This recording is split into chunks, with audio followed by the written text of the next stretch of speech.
and that video's got an abrupt end to it. All right. So sorry I haven't been on yesterday. Just was really, really tired. It's, I literally overslept and I was like, let me take a day off for a day. Oh man. Okay, so we're gonna get into it today. Let me go ahead and get one thing sorted out.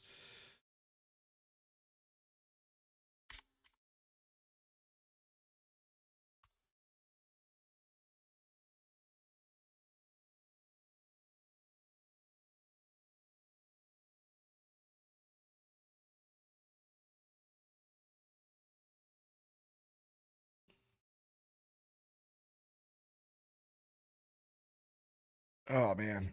I literally just woke up like an hour ago. So I slept good.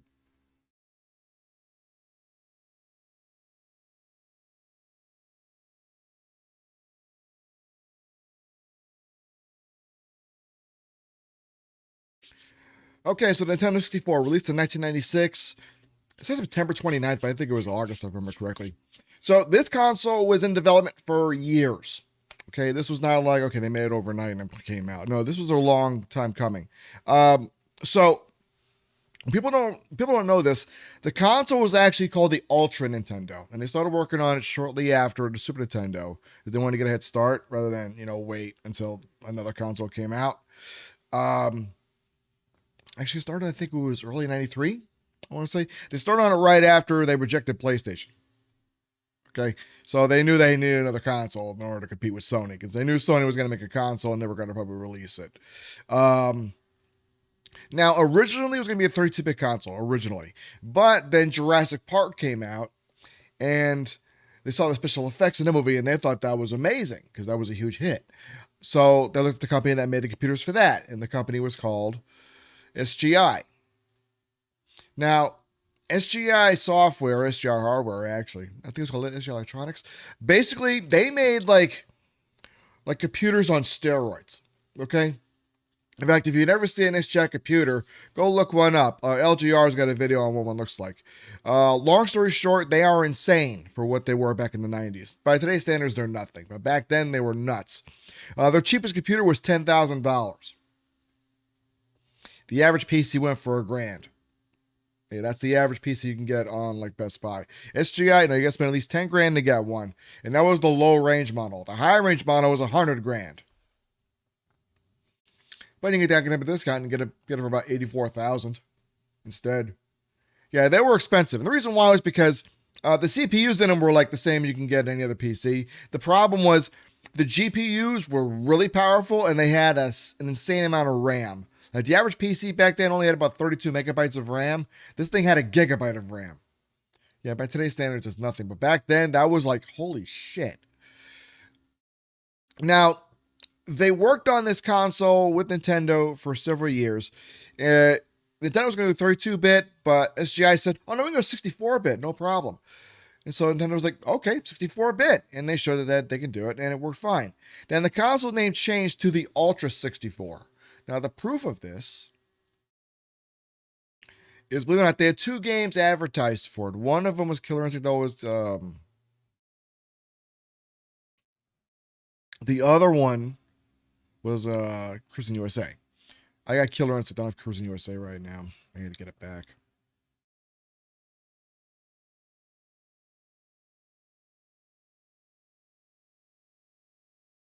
So let me go ahead and get this. Ah, shit. I forgot.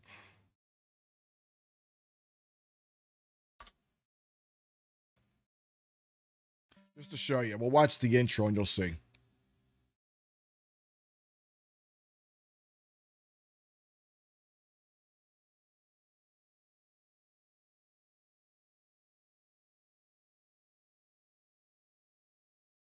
If the intro plays. Available for your home in 1995, only on Nintendo Ultra 64. There you go. So that was that. Killer Instinct. Just wanted to show that real quick. Turn my volume back down. Windows has changed a lot over the past week. So, yeah, it was a pretty big deal. We all knew about it. It was probably the most publicized console ever. Okay. Now, the reason why it changed to Nintendo 64 was because there were a lot of delays in development. And this is the one console that actually had delays that Nintendo ever made. Every other console Nintendo made came out right away. It came out like boom. You knew about the console 6 months before it came out, and then it came out. This we knew about a while. We knew about this back in 1994. Okay, it was hyped up. We were looking forward to it, and then it got delayed, and then it got delayed again, and then it got delayed again. It was supposed to come out in spring of '95. It came out and ended up coming out in like August or September of 1996. Here's the reason why: the console originally had FMV, full motion video capabilities. Okay, well, it needed that to play Killer Instinct, because Killer Instinct was like 60% full motion video. Problem was, Nintendo wasn't happy with it. They tried to get cheaper and cheaper versions of it because Nintendo builds their consoles to a cheap budget because they want to make a profit on their consoles. They don't make profit on the games. They make profit on the consoles also. That's how Nintendo works. The only console they lost money on was the Switch, which is why there's so few games coming out for the fucking thing. By Nintendo, that is. Like, every other bit is like throwing games at it. Eventually they had to remove that feature to get the price down, low enough to where they want. So I guess the console cost about $150 to produce, and they made a $50 on that. Now, they changed the name because Killer Instinct had that name in its game, and they were like, we can't call it before people are going to ask, where's Killer Instinct? So they had to change the name, and it was other reasons because of all the bad press from all the delays. They changed the name to Nintendo 64 just to make it simple. And honest to God, when it came out, most of us forgot about it, but it made an impression right away. Okay, now you're probably looking at that controller there. Yeah, this is one of the weirdest controllers ever. It's iconic, but it's weird. It makes you wonder how the fuck you hold this thing. Okay, well, the reason why it was made like this because this is the first console to have an analog stick built on the controller itself. You want an analog stick with the old consoles, you had to get a flight stick. And this one actually had an analog stick built right into the controller. Very innovative. And this was one thing that made the console so great. Okay. Now, it was weird because Nintendo didn't want to dedicate you to analog, so they figured, okay, you got this right here. You can use direct input and, well, the D-pad and the buttons, or you can use the analog stick and the buttons. And there's a trigger on the bottom, too, by the way. It looks weird until you play with it, and then you realize, oh, that makes sense. Nowadays, every console's analog stick. I mean, Jesus Christ, look at the Xbox controller. You know, things have changed a lot since then. Now, the console basically sold over 30 million units, and the PlayStation sold over 100 million. They say 95 million, but it was actually 122 million. And people would say, well, the PlayStation, which was better, that's why it sold more units. No, it's because it came out a year before the N64 came out. PlayStation came out in September of 1995. N64 came out around August of 1996. That's it. Okay?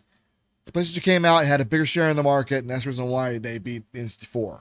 Okay? It's as simple as that. It's the same as when the Xbox 360 came out in 2005, and the PS3 came out in 2006. And the Xbox 360 dominated throughout that whole generation. It took until the end of that generation for the PlayStation to catch up. Okay? That's why the 64 was not as big a success as the PlayStation. Okay? If they would have come out at the same time, but 64 probably would have kicked the PlayStation's ass at first. PlayStation would have dominated later on because the games were cheaper on it. Now, what is a console without the games, obviously? And that's a good question. So we'll go ahead and show those off right now, starting with the launch titles. And we're going to show off all the launch titles for the N64. All 2 of them. Yeah, 2 launch titles.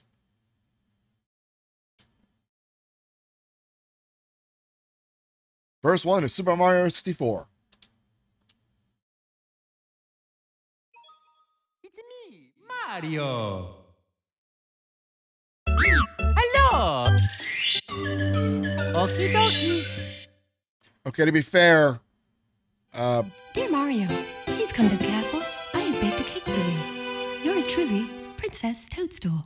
Peach. okay, to be fair, there are actually 9 launch titles, but most of them got delayed. By anywhere from a few days to a few weeks. Some of them came out a few months later. The reason was distribution problems.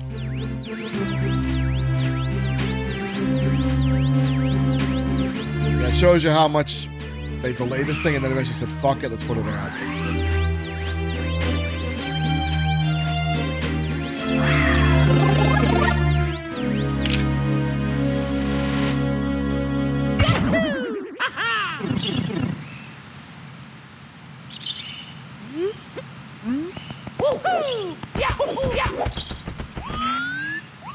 Now, if you want to know why there's C buttons on here, 4 of them, that's for your camera controls.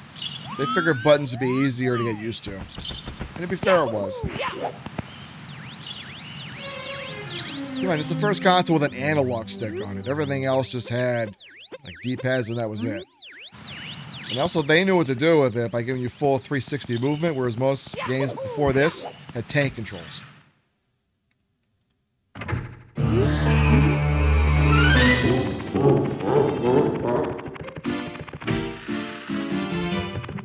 And I'm not making this up.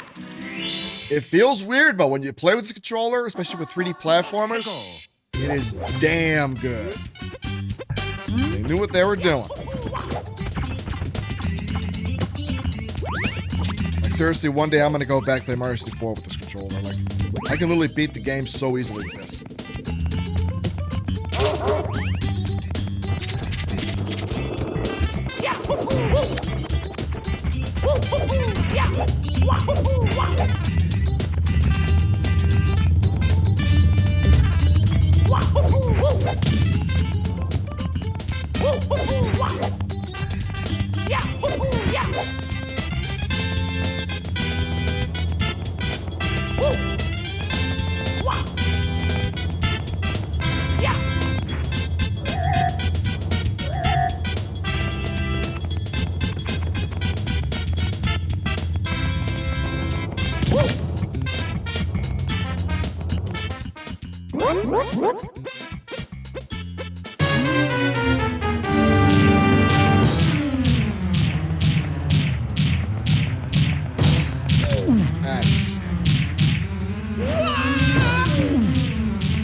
I'd also like to mention this is the first Nintendo console to not come in with a pack-in game.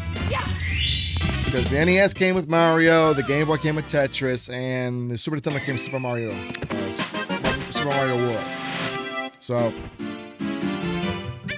you saw that. Let's go to the next game. Press start to play.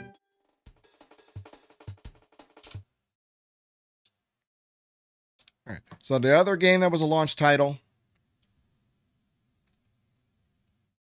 Where is it? There it is. It was Pilot Wing 64.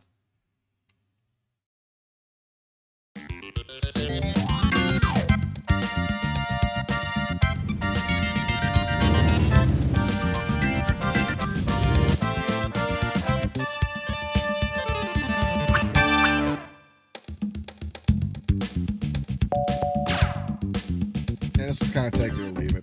I like the original Pilot Wings way more than this one. But, yeah.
we got that.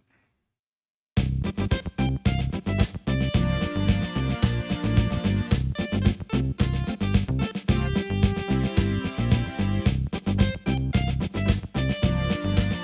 got my badge already. Yeah, let's try one more.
Okay, not the best landing.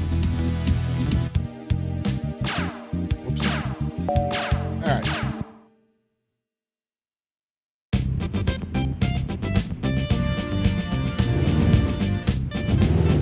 Not a bad game, you know. I never played it back in the day. I didn't care. The general consensus is take it or leave it. So that was it. That was both launch titles. Guess which one sold more?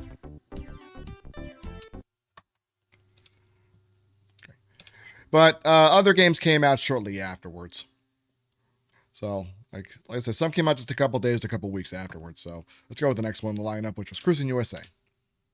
This one was hyped up also.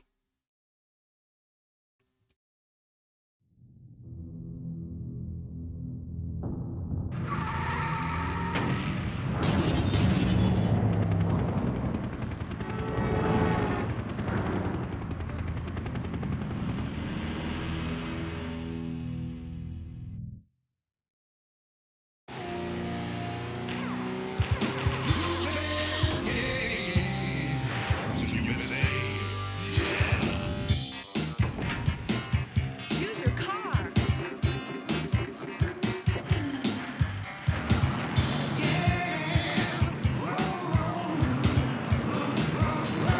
Ready, set, go!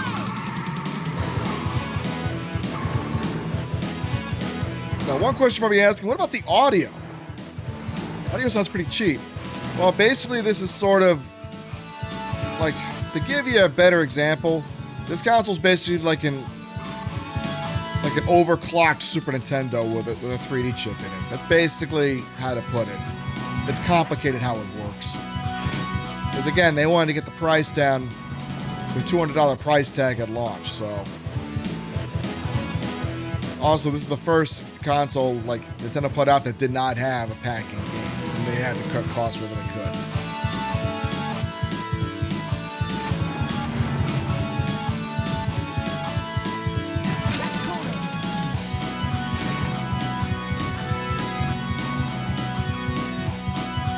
Also, this was a cartridge-based console, not CDs.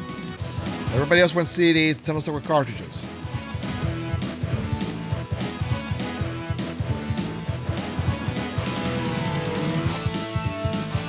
And the main reason behind that was because of piracy.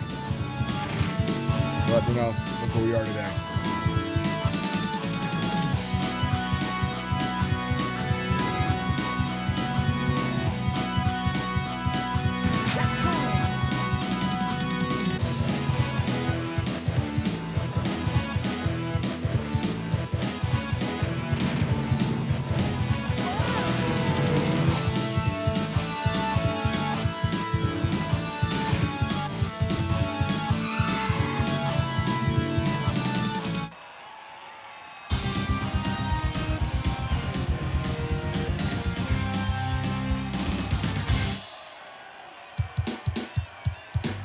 And there's one down. We'll do one more race.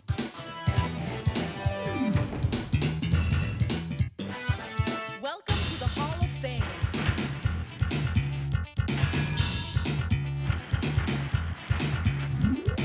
Man, this is pretty close to the arcade version. Just the sound and maybe a little bit of the drop and grapple quality, but that's it.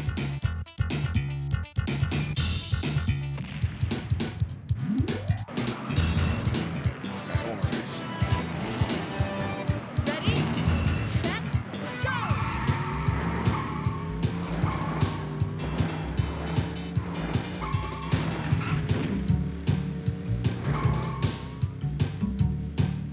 Check it out, San Francisco. Checkpoint. And Nintendo actually only has the rights to the first Cruising USA. The rest of the series is owned by Midway. And the newer games are now owned by Raw Thrills.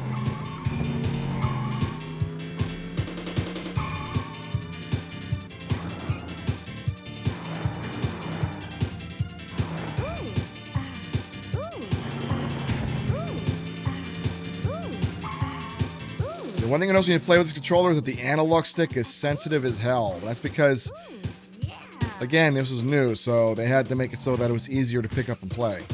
At today's standards, it's pretty tight.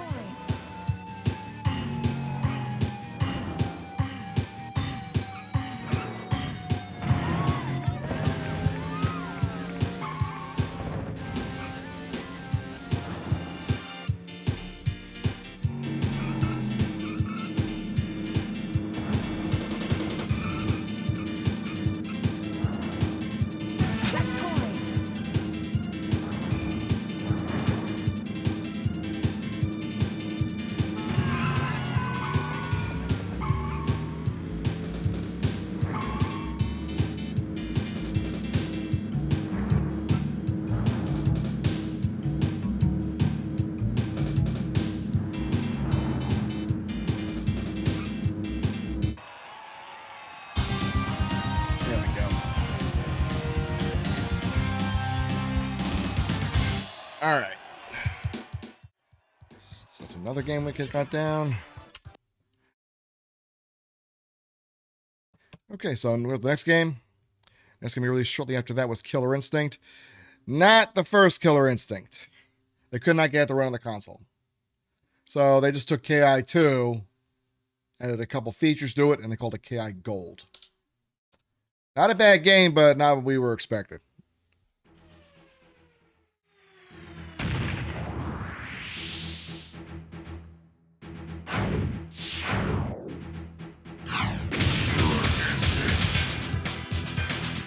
And this had a training mode, a practice mode, and all that, so...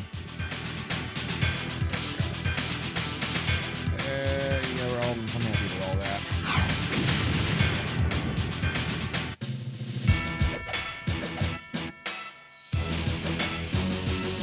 Jago.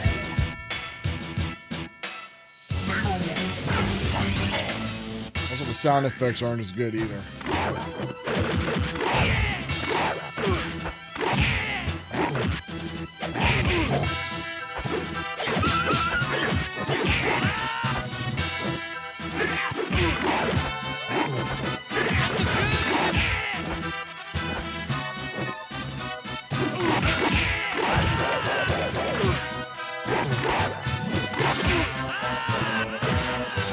And it's still fucking hard.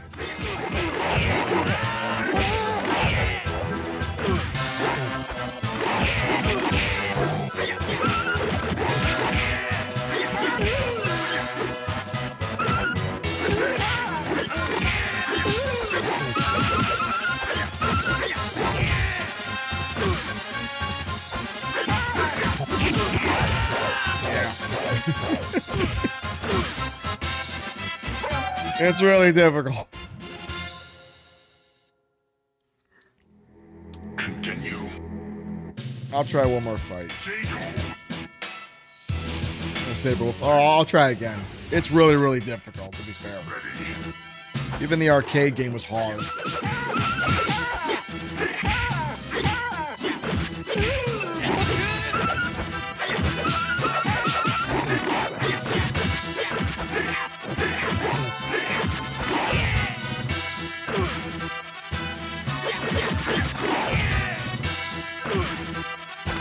The problem is you can't dash. That's one issue.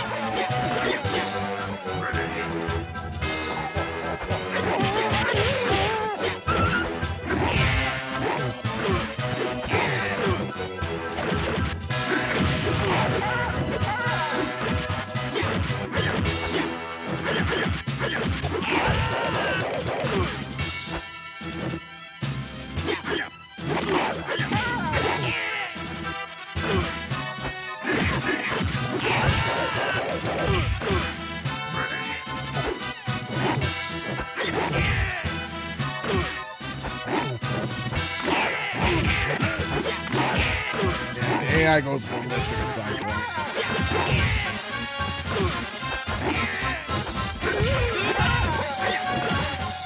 Okay, I beat the first guy.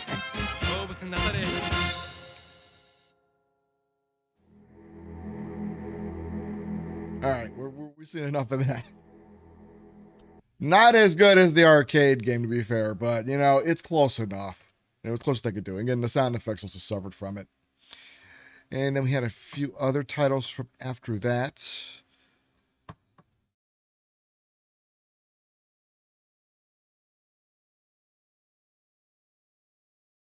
We have a list here. I gotta find it.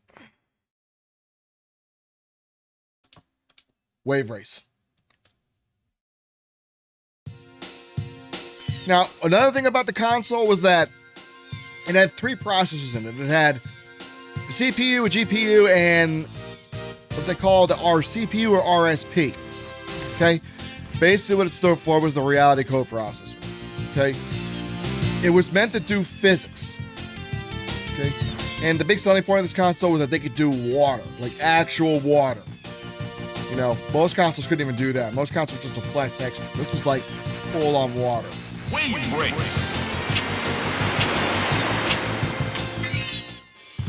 Select your watercraft, please.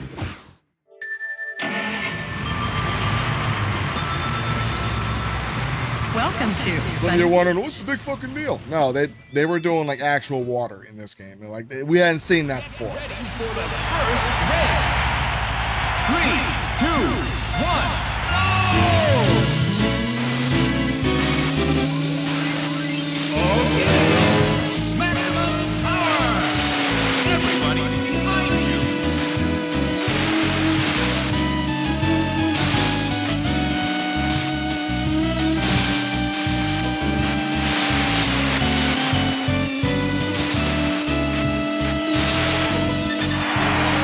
Keep the pace. You're about 5 seconds ahead.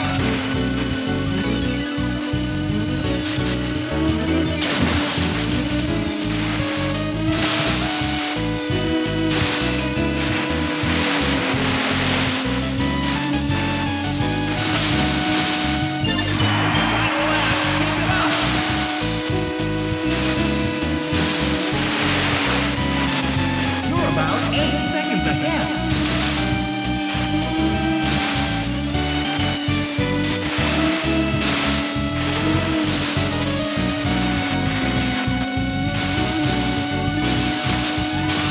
Bonsai!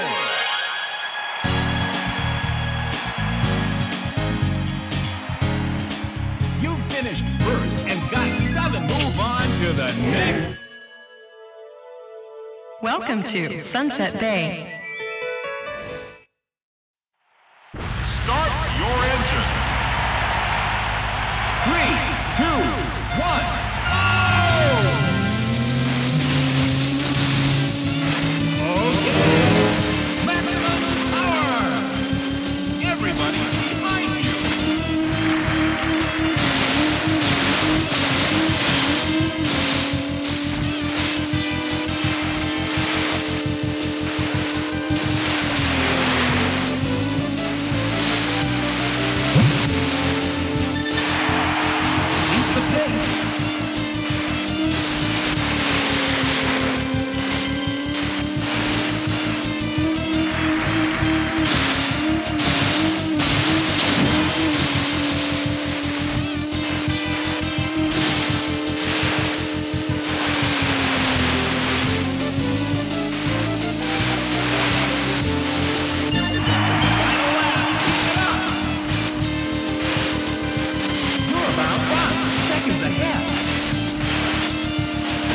are back when games had like great soundtracks. Nowadays, it's just AAA orchestra shit.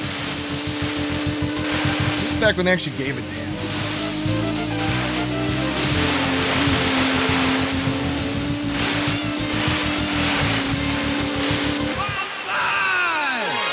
We'll do one more track. You finished first and got to move on to the next. And this was one of the best games on the console still. Welcome to Drake Lake. Watch the signal. 3, 2, 1. Oh! Good. Maximum power. Wow, you get everybody behind.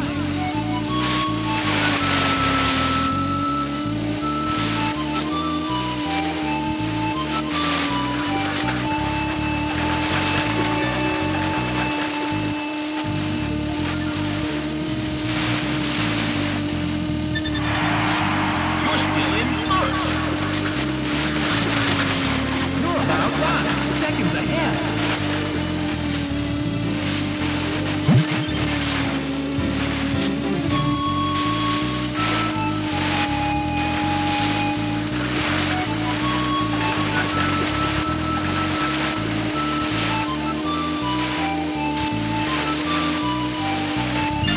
Final lap, keep it up.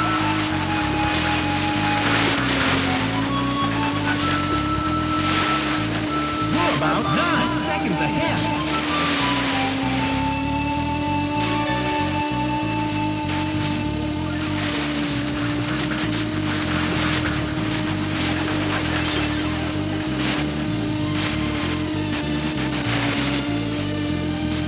There we go.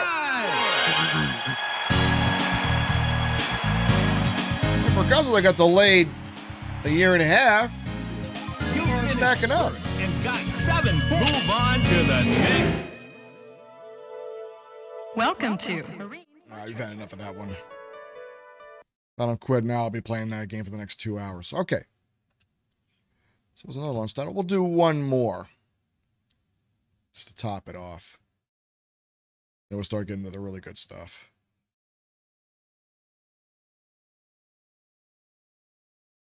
Here's another one. Mace the Dark Age.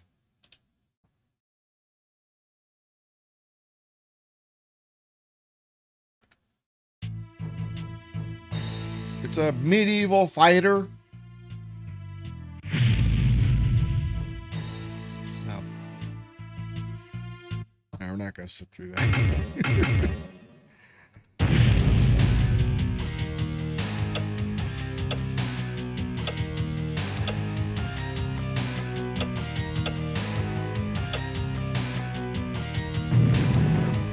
Lord Demos versus Mordor's Call. I think they were trying to do something like Mortal Kombat, I guess. One fight. It's got a dash. Holy shit.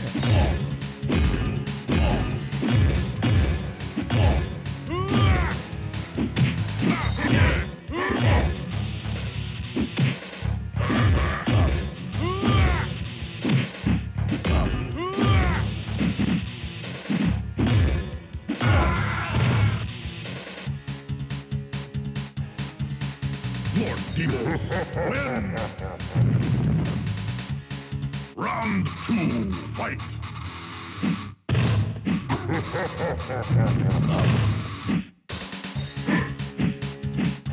Dash another run button now. You only have 3 attacks. Low, medium, and high. You don't have 2 sets like most fighting games do. Execute him. Lord Demos win.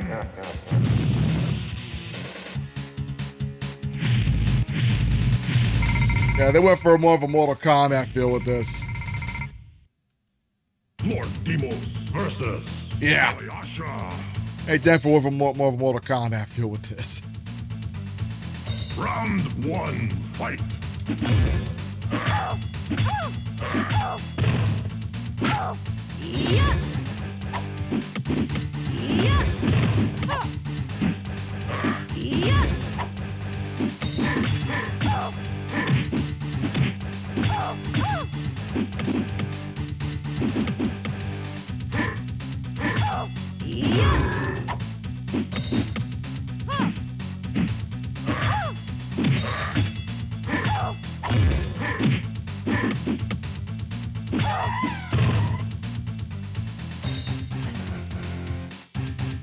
Lord Demo win. Round 2, fight. Lord Demo.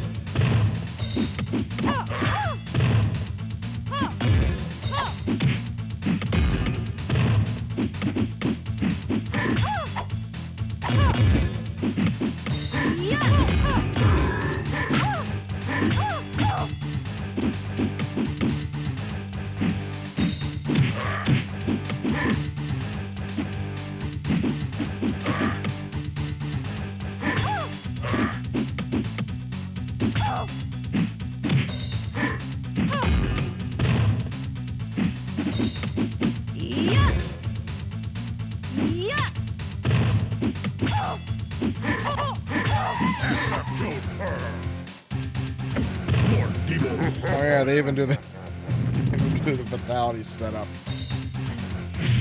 All right, we've seen enough on that one. All right, yeah, they were mostly good games, but you know we had a couple of duds here and there. Okay, so I'll start with the next year. Next year is when things started to get good. So one of the first games to come out for the next year, Mario Kart 64.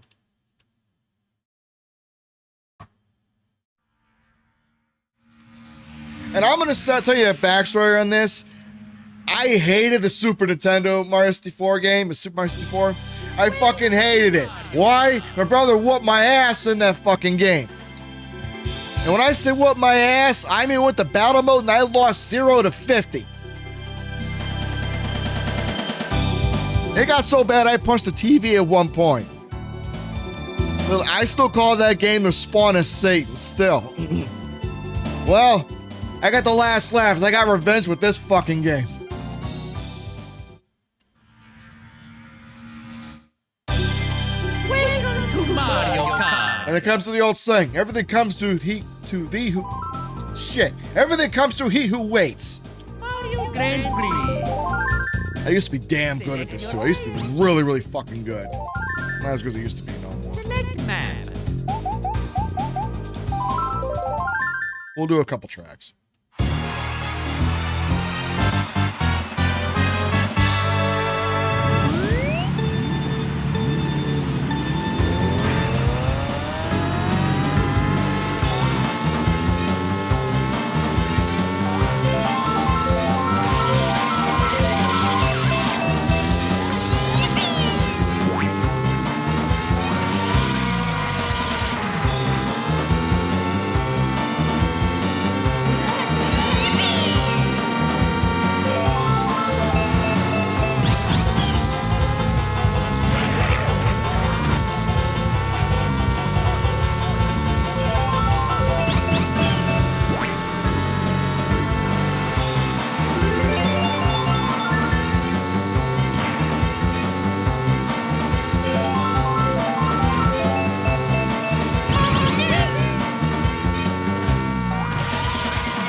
This was arguably the best Mario Kart game, arguably.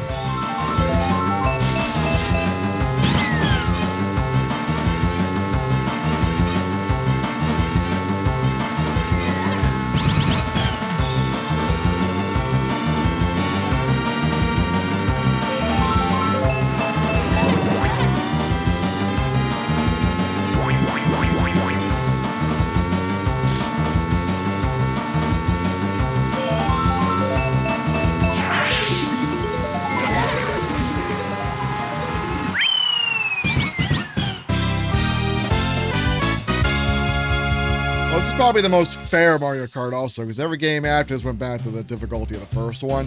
Just bullshit.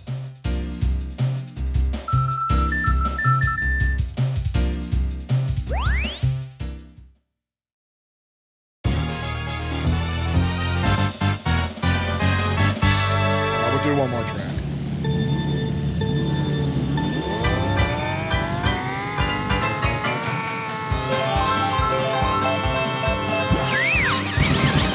Oh! What did I hit?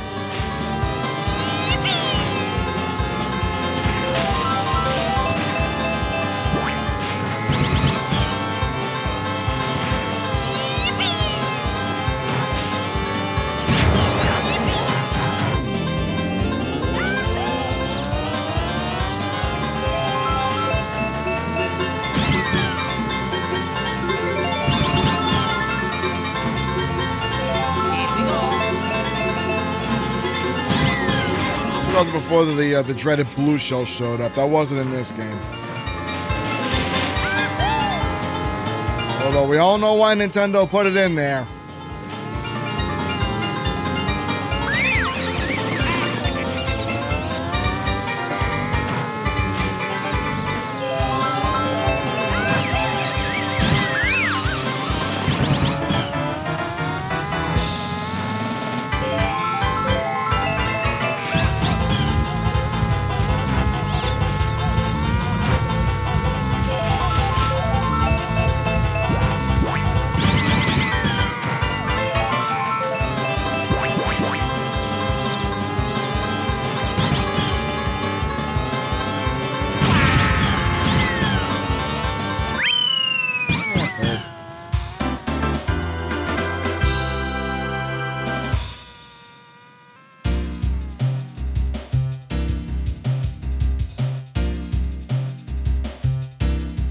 Mario Kart 64. Good game. Still one of the best, in my opinion. Still one of the best. So we got that. Let's talk about another title that came out shortly after that. Star Fox 64.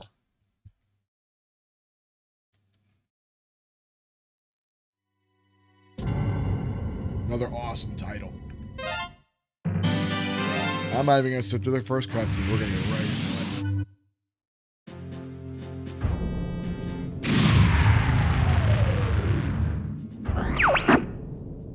It's about time you showed up, Fox. You're the only hope for our world. I'll do my best. Andros won't have his way with me. Good luck. And the cool thing about this, I can't show it today, but this came with what's called the Rumble Pack. Rumble. It's cool to shake. This is the first game to have that. No joke. It was an accessory. You had to touch the controller. But it was awesome. The game came with it, too.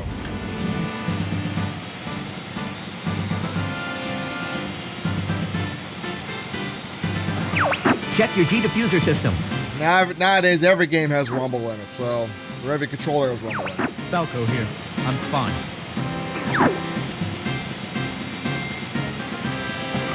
This is Peppy. All systems go. Flippy here. I'm okay. I see him up ahead. Let's rock and roll. Come on, we got this because Star Fox 2 got canceled.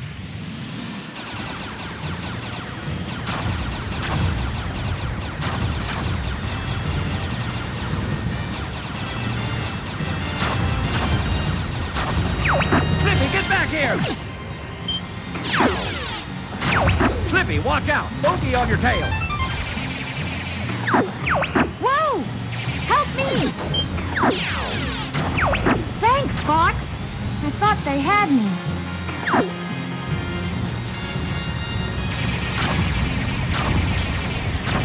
We're entering Corneria City now. This is horrible.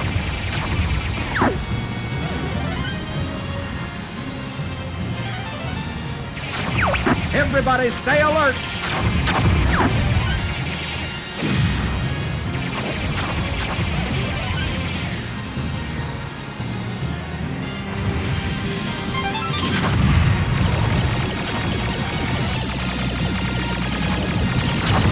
You've got an enemy on your tail. Use the brake.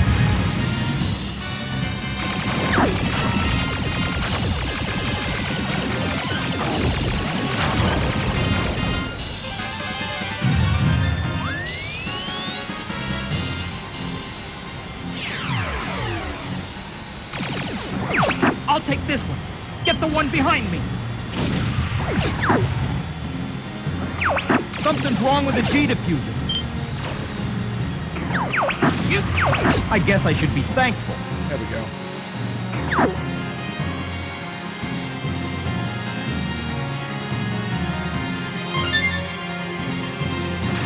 Do a barrel roll.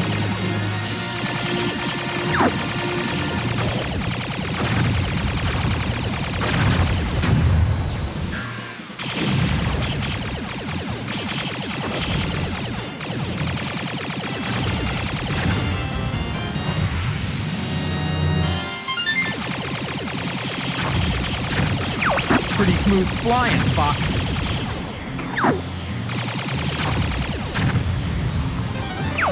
Follow me, Fox. Falco, where you going?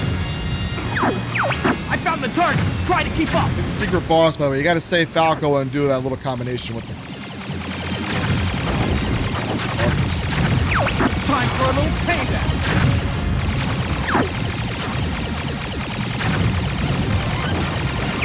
Gotcha! You don't have to do this to beat the level, by the way.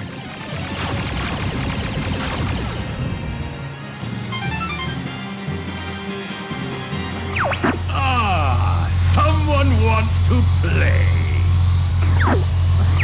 Incoming enemy from the rear. Drop altitude.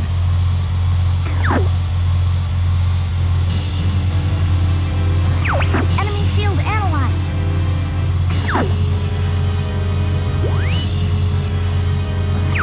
Deploy all units. Charge! I've got a present for you.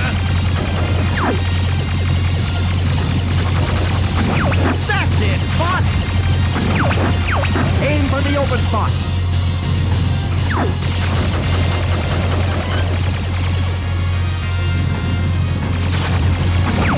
Yeah! It's working!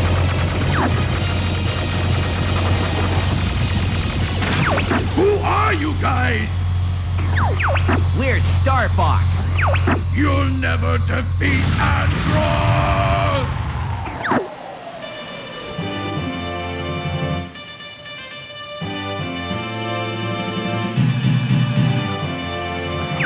We're heading out. All aircraft report. You did it! I was worried for a moment. You're becoming more like your father. I'm fine.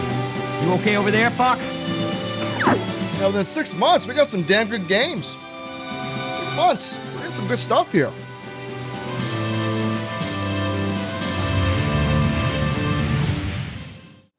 I mean, Mace was the only game that kind of sucked. And Pilot was just underwhelming, but that's it. Other than that, it's been pretty good. Okay. So we're doing pretty good so far. Let's try Turok. This game was hyped up.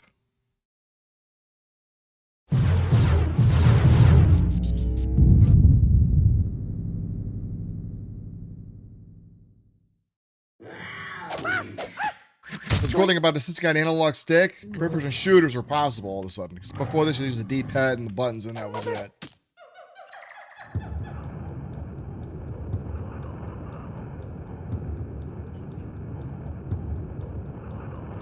The only downside about this game is that the controls are southpaw, which means that you have to move with the C buttons and you aim with the joystick. You can set it up so it's the other way around, so you use the D-pad to move and the joystick to aim, but it's weird.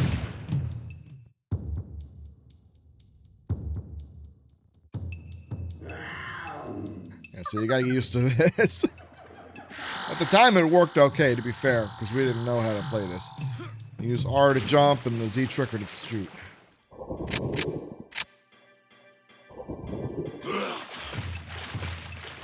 Most these games had very low FOV. They were like 40 or 50.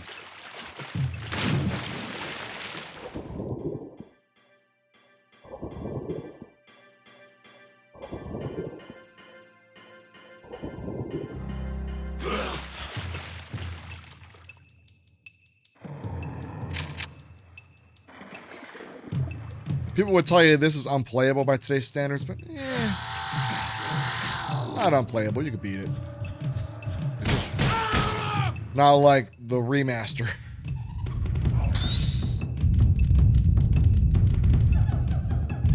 Like, the remaster's actually modernized controls, and yes, the remaster's on the Switch, by the way. I recommend the PC version. It was also released on PC, but you know it's me.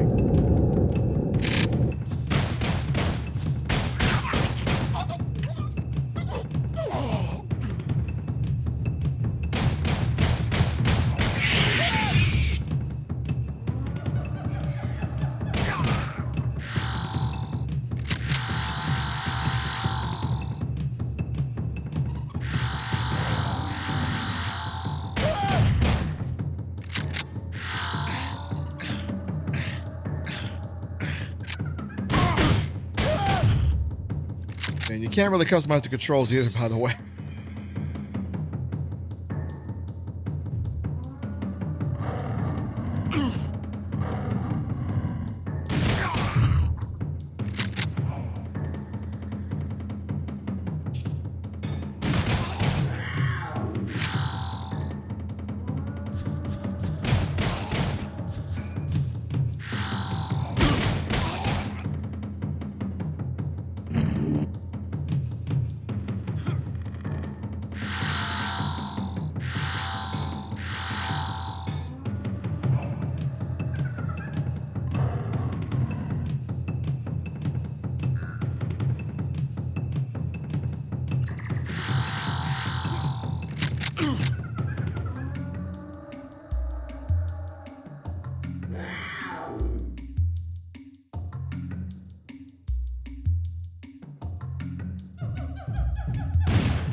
It's not impossible to play. You just gotta remember the controls are backwards.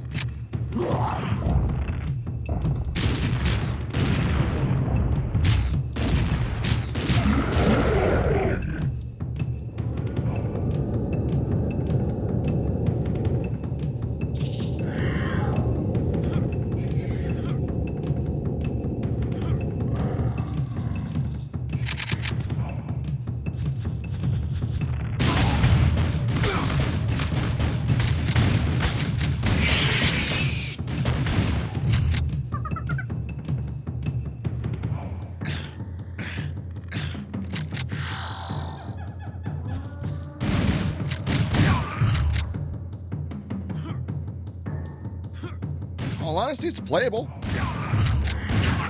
I'm doing all right.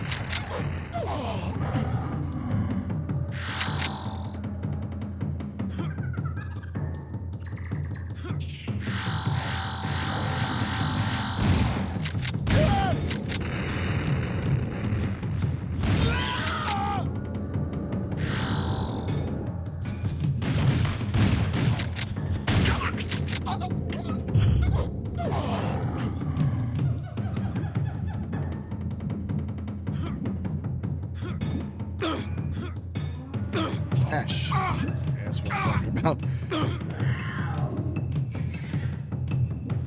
That's where that low FOV is an issue.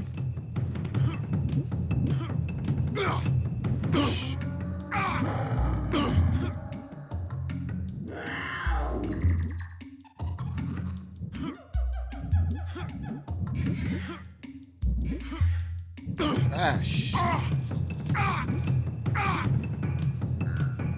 This is where I say the PC version of the remaster is way better. Mainly on the control side.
Yeah, I'm going to call it there for that.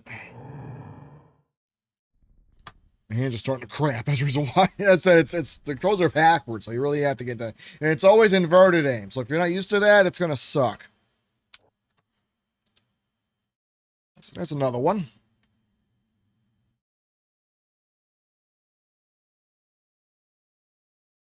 Let's do another one. San Francisco Rush. This was an arcade game. It was awesome. And when it came to this, you have no idea how happy we were. I'll do one track because the track's kind of long. It's dangerous! 3, 2, 1, rush!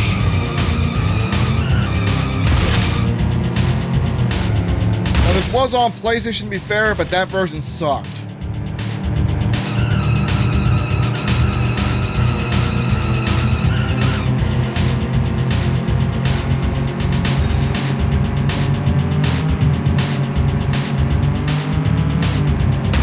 Checkpoint!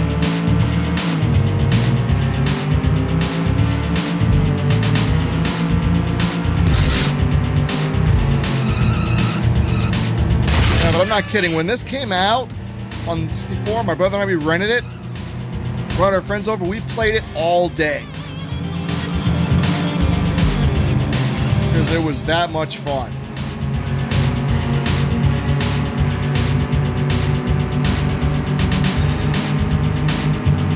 Checkpoint!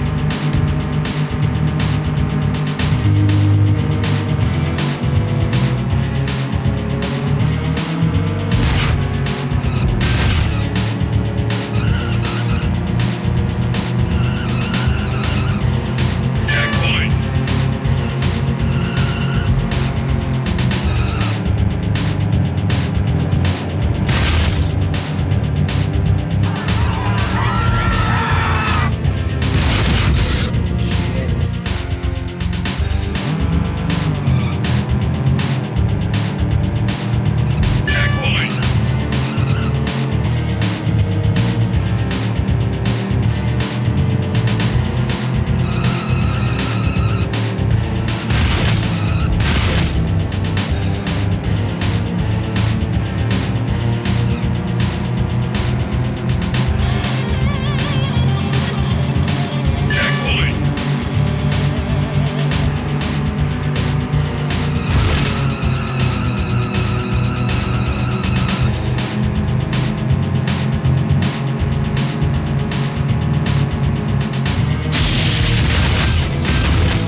so sad they can't bring this franchise back.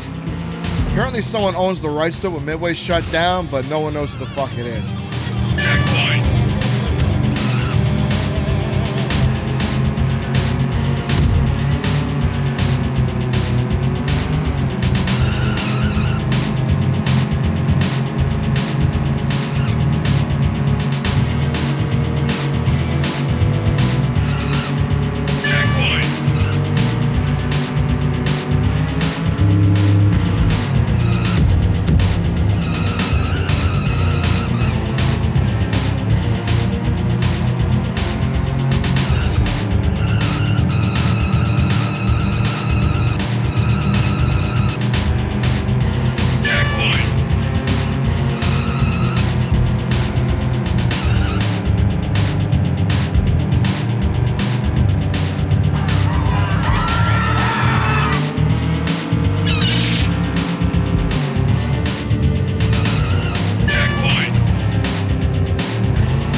I don't care what anyone says. That shit's fun. What's your name? Start with a C. Start with a G. Start with a Z. Nothing nasty now. What's your name?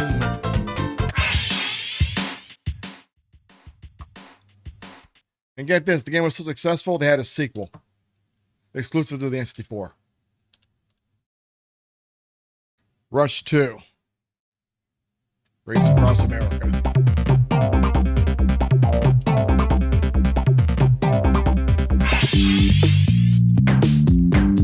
And this is all the other cities in the United States. It's Las Vegas, New York, Hawaii, the other side of New York, Alcatraz. They made this to get Alcatraz finally in here because they couldn't put it in the other version of the game. But they got it here. But this is to put everything else. Los Angeles, Seattle, and half type of some other contracts. We'll do Las Vegas.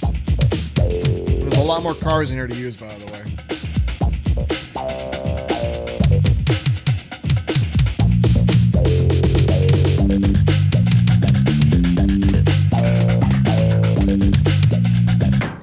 There we go. 3, 2, 1, rush!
What's Still your a good name?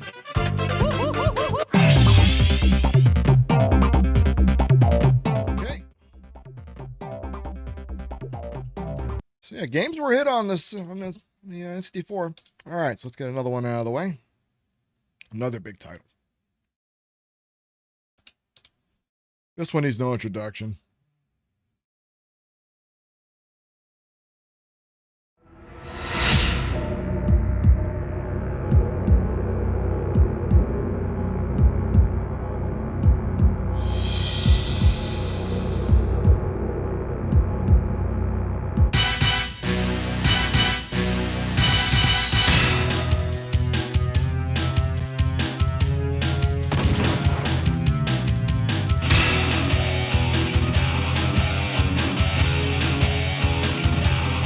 Gotta have to play some GoldenEye.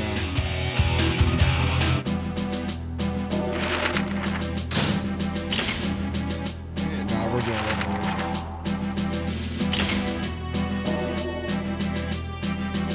Now, this game is great in its own way, but it hasn't aged well.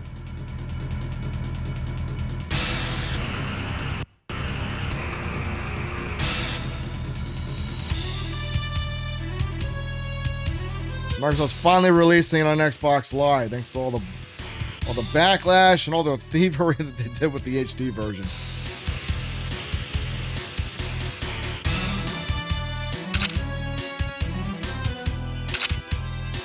Oh yeah, I keep forgetting.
There we go.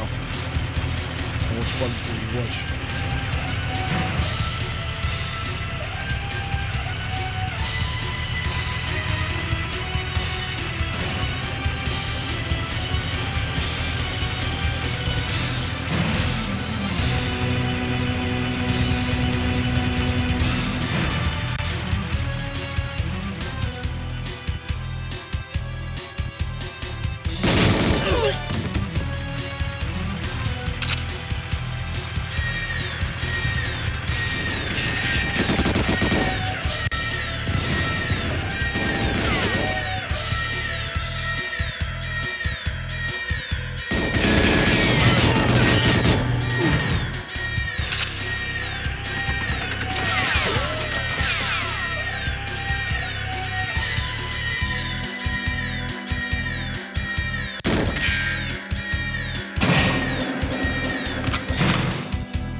I forgot what dam this is. I know it's tall.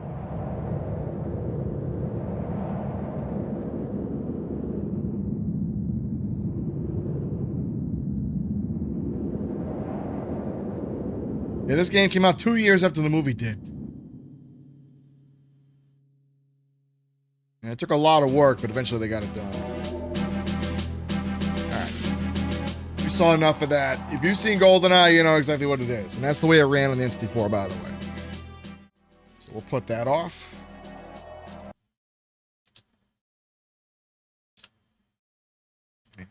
Now, we did have some anti-gravity racers. I'll show one of them off. Extreme G came first.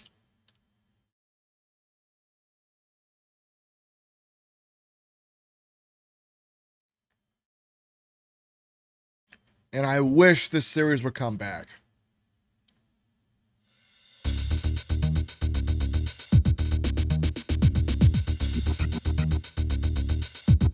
I'm gonna play this again on stream sometime. I gotta play the whole game again.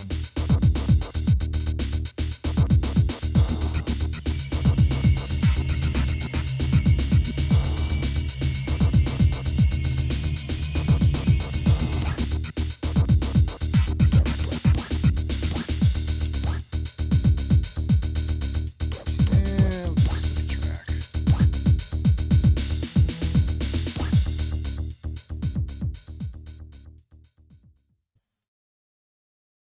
I guess at the time F-Zero was announced, but it wasn't going to be out for like a year at least, so this game came out to kind of fill in the void.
There we go, first place.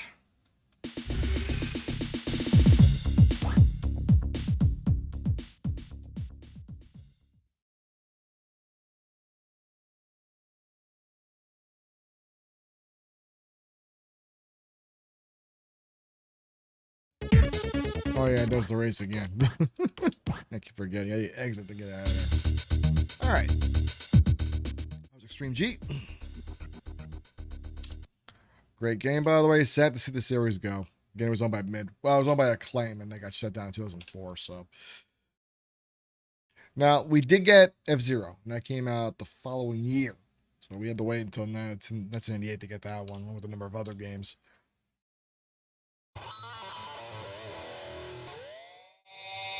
They delivered on this one too.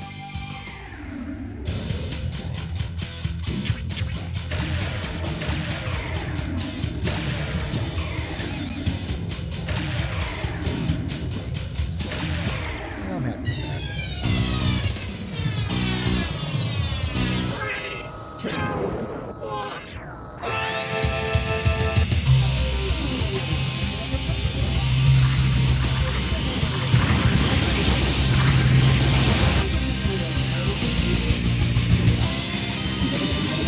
Come on, the only F-Zero Wii game we had was the first one back in 1991. This came out 7 years later.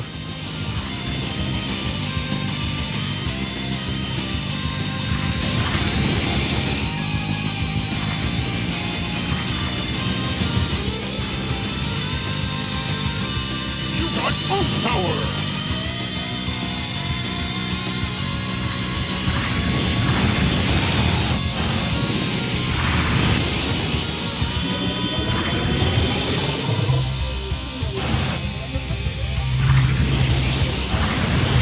Watch your back!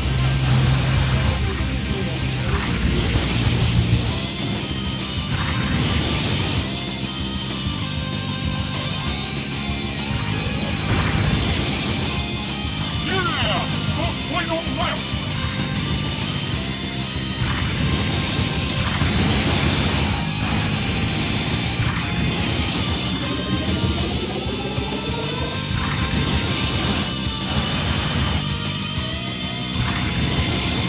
Watch your back!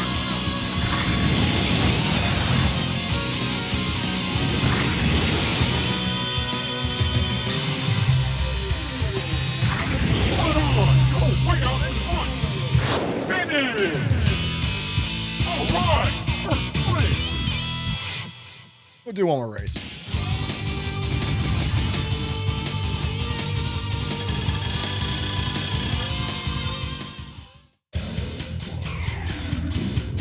This is the track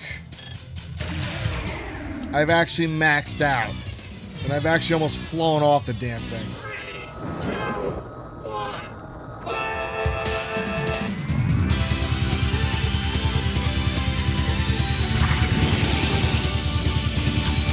You literally can go so fast you could fly off the track in this one. That's how fast you can go.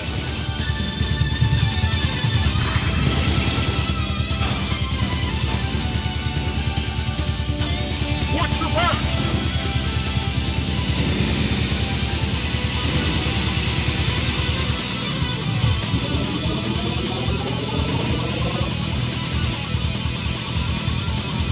You got boost power!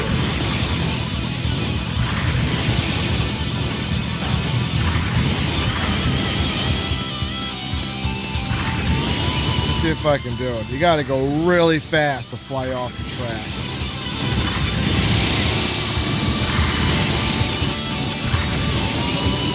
Watch your back! Yeah! Don't wait on left! Watch your back!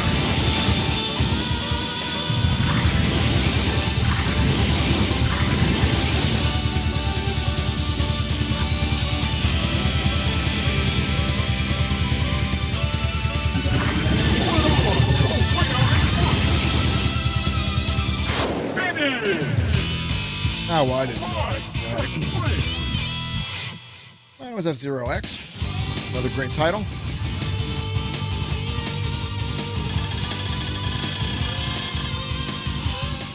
Alright, now we're going to get into the real ones.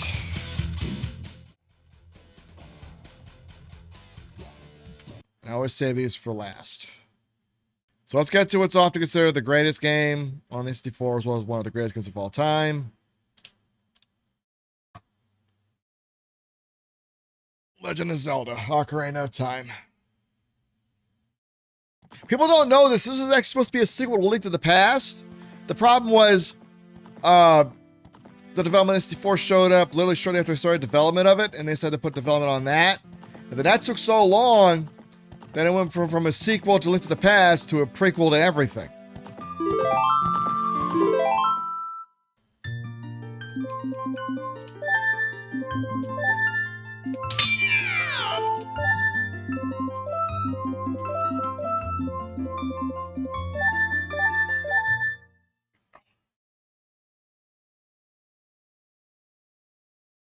Yeah, this game was hyped up. It like I think they announced it back in 95, 96, and it didn't come out till 98, late 98.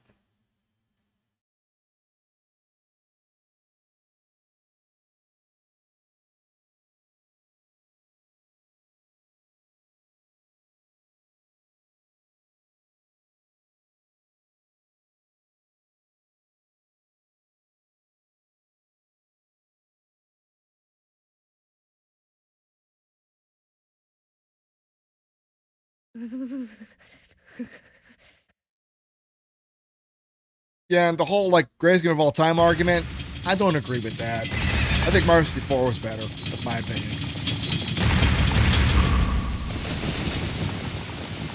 Because Mario 64, anybody could pick that game up and beat it. This one, you can get stuck real easily in the first section of the game.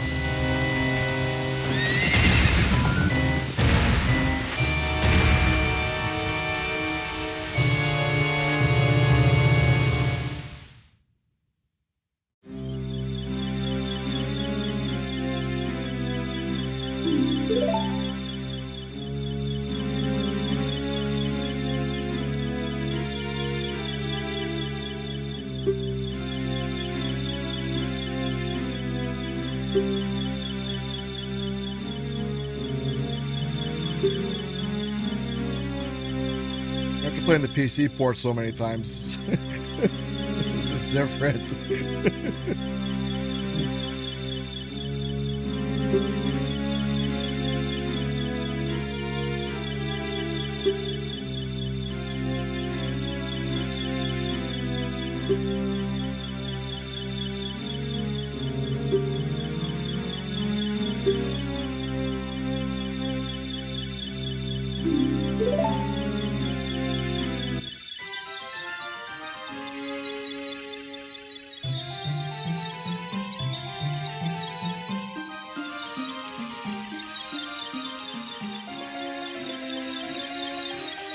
Hello.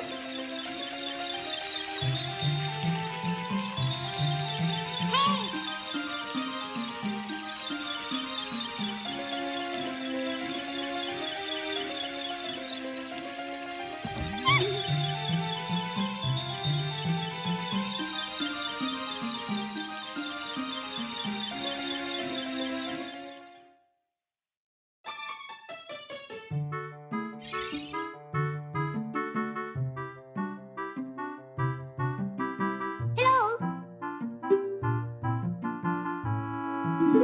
Go away. I don't want to talk to you.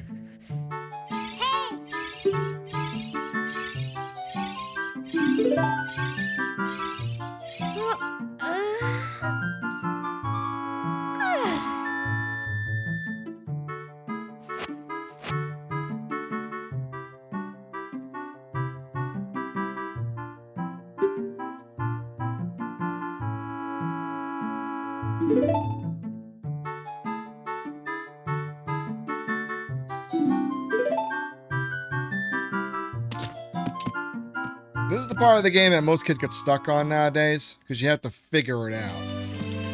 They don't give you a whole lot of direction on that. This is why I don't say it's the greatest game of all time. I'm like, nah. Because pick up and play, no.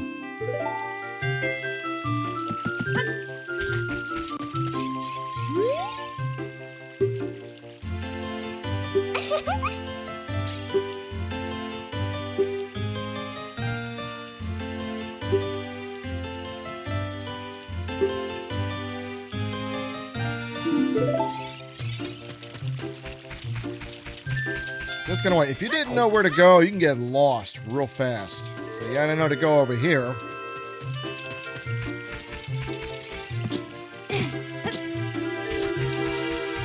And go in here. This is how you get the damn sword.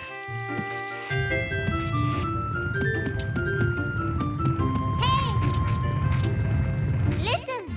Yeah, we know.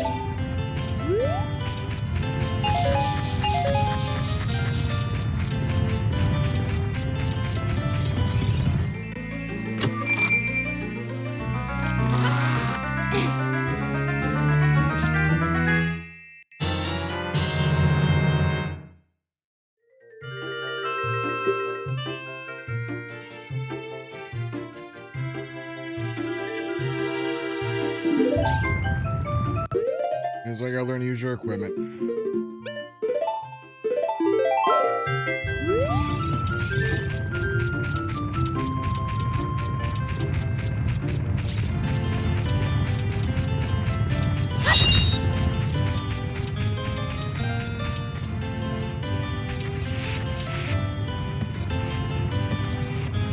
Like, seriously, if you don't figure that out, you're not getting anywhere in this game. You have to figure it out.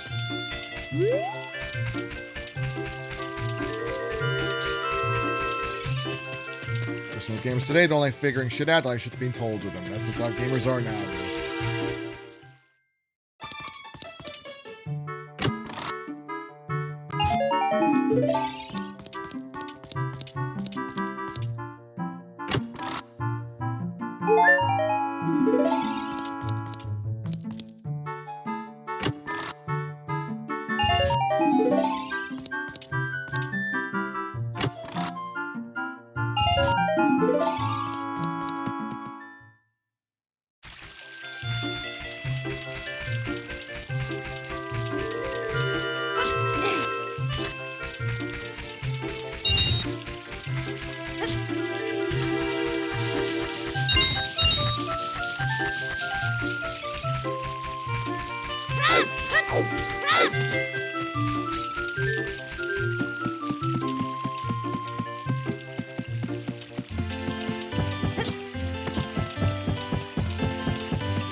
Ash.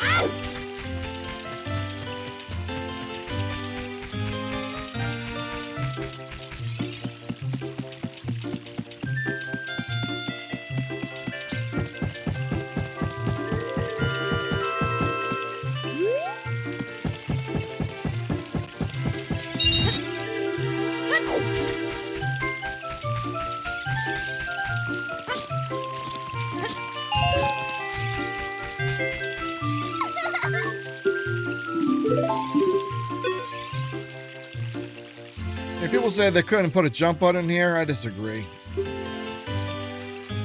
Zelda 2 had a jump button. That worked.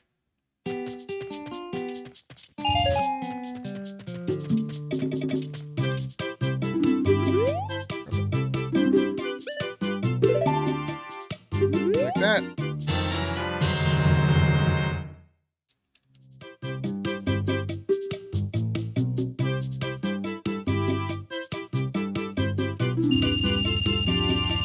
Nope. Let's go ahead and equip that.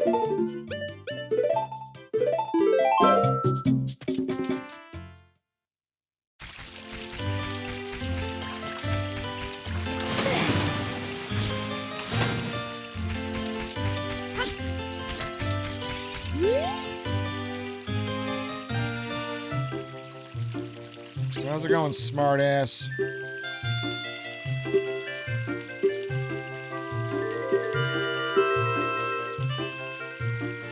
Yeah, let me in.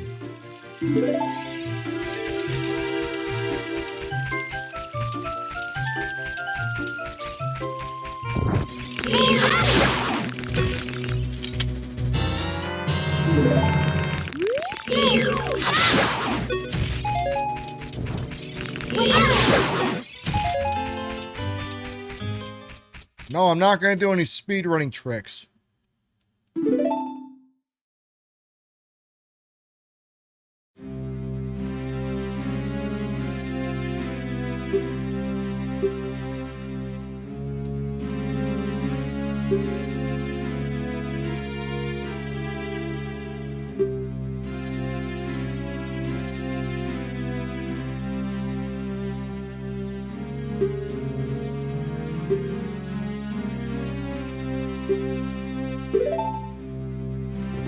Well, if you say no a bunch of times, he'll still open his mouth and say, well, I'll leave it open just in case you want to go in.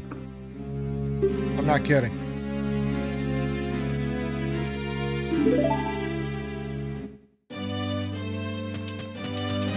And I'm not going to beat the first dungeon, but I'll show it off a little bit. Still got other stuff we got to go over.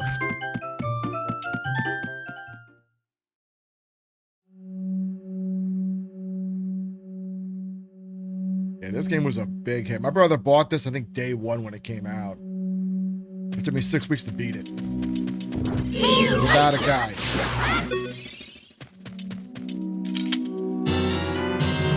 Decuna, the one item that we never use.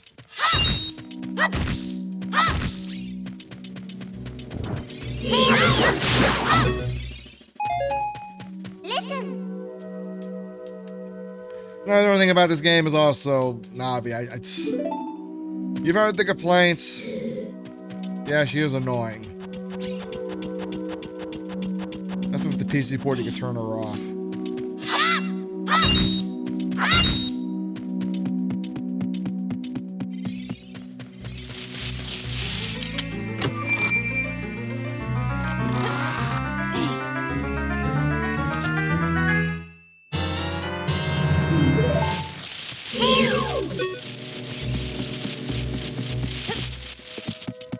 Look at the slingshot, use that, we'll call it a day. For God's sake. If you want a great review of this game, go watch Jeremy John's review. He summed this game up perfectly just by talking.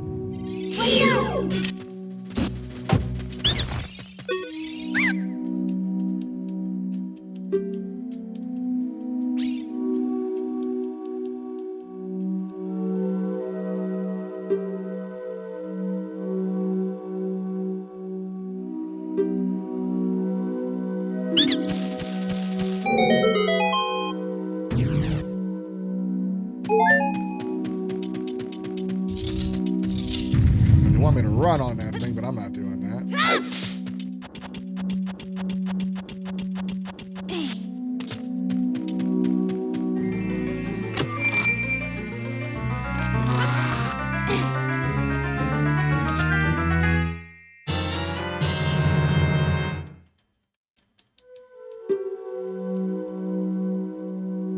Now we'll talk about a really cool feature in this game. And to be fair, it was a really cool feature. As I get past the text. So you can have up to 3 items at one time. So let's say we got that, and we got that. So now you got 3 items to work with.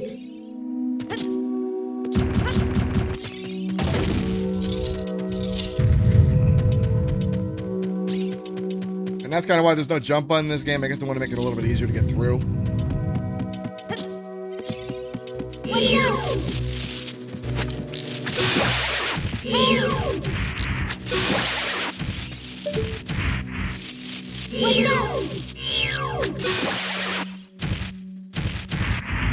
we go.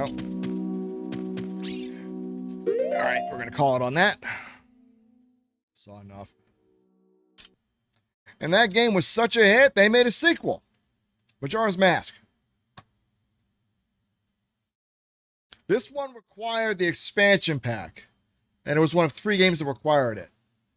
No joke, I like Ocarina of Time so much, I bought the Japanese version of this game 2 months before the original one came out, the American one. And I couldn't read shit because it wasn't designed for the US.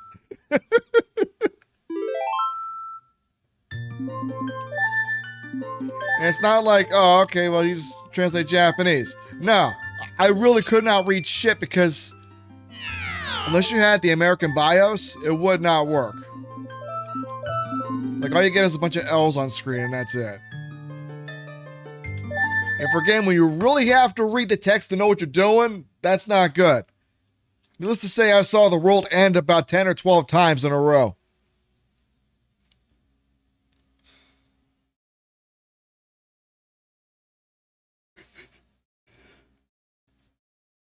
I've still never beaten it. I never took the time.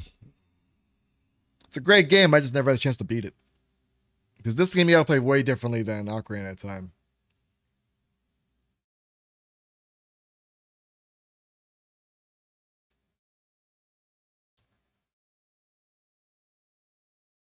It was supposed to be called Ura Zelda, which was an expansion pack for Ocarina of Time, designed for the 64DD. Problem was, the 64DD sucked. No one liked it. It got released in Japan only for a couple months. They didn't sell shit. Nintendo wasn't happy with it, and they scrapped it. And they took the idea for Ura Zelda and put that into this.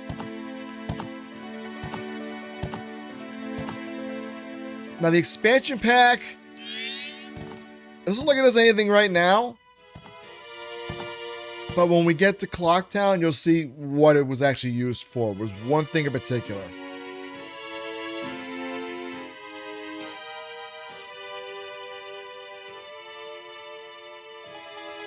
And it's the reason why you can't play it without the expansion pack.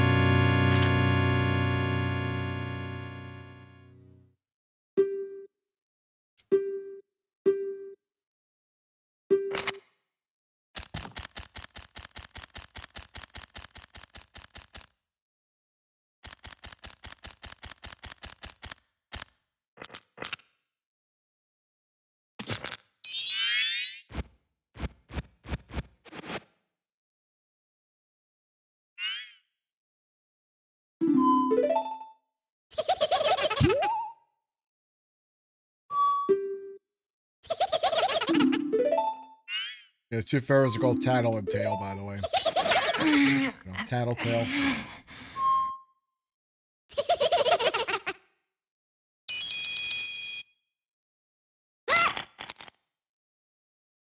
Have it back, please.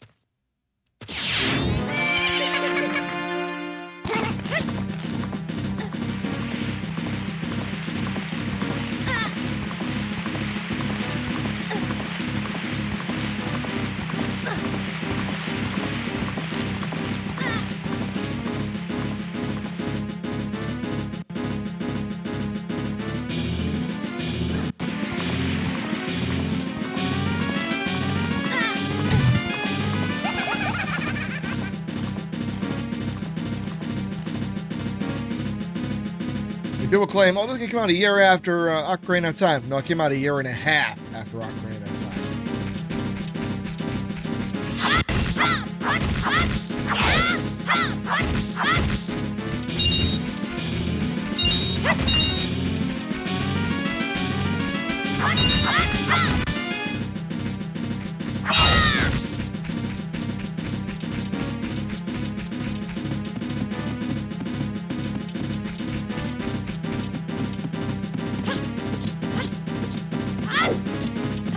The game was made in a year. That's true. Last took 6 years to make. This one took 1 year to make.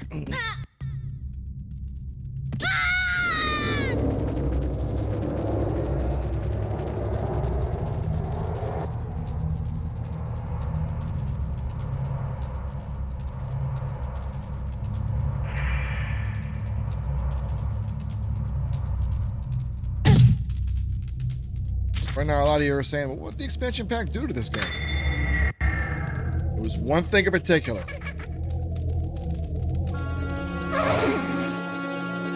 'Cause right now, you kind of don't notice it yet.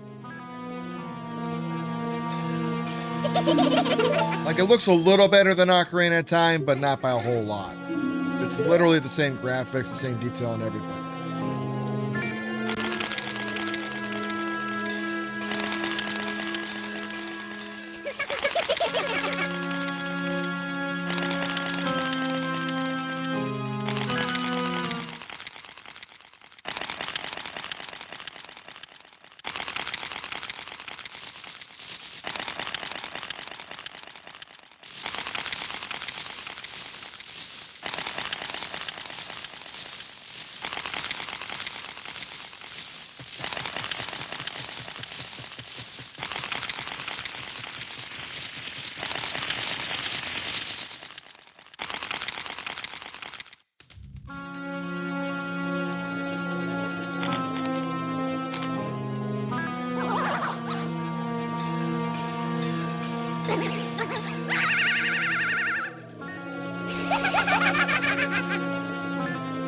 Yeah, thanks, asshole. Appreciate that. It's gonna sell merchandise for years.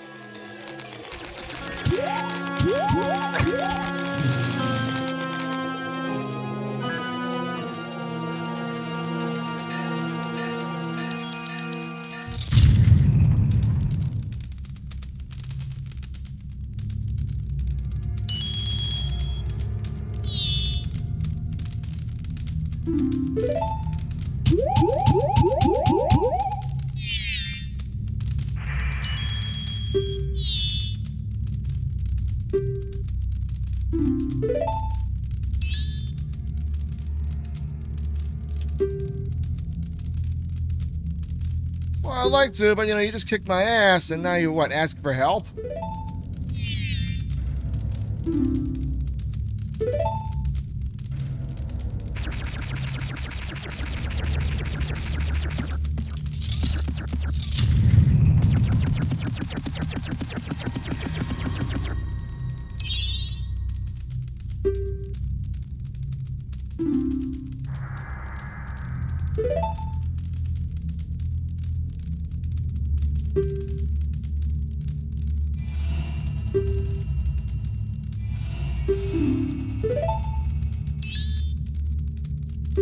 What the heck? I didn't agree to shit. What the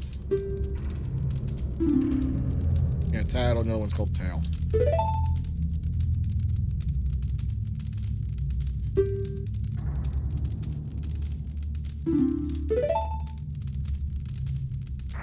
Yeah, we're on the same page, bud.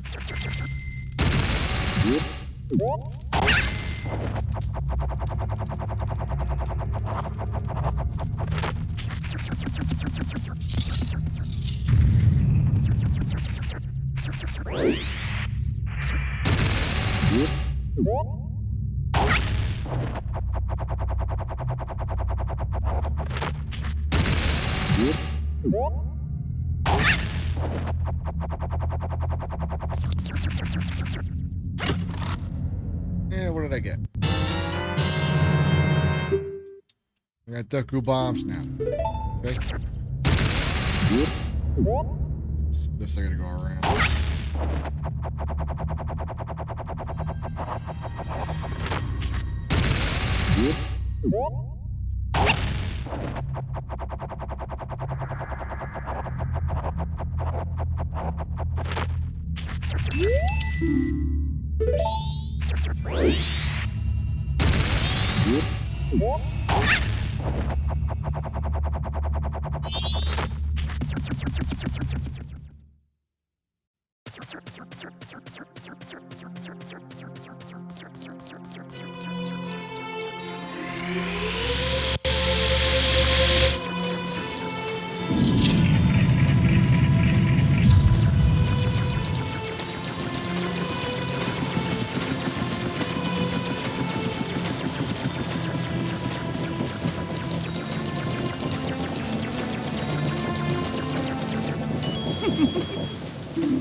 Oh no. Pedophilia, I'm in.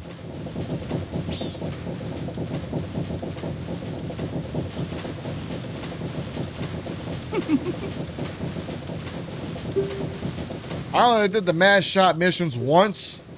I'll never do them again. They're not ran out of time. When this guy showed up in here, I said, fuck me.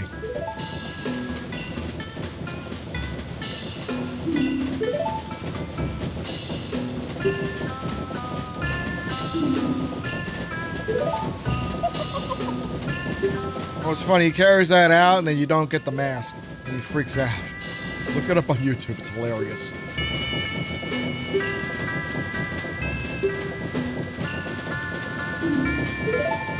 Keep in mind, when I read this in the Japanese version, I couldn't understand anything he was saying, so I had no idea what to do. I was like, yeah, okay, whatever. Can I get on with the game, please? And I get outside and I'm like, what the fuck? As you'll see right now.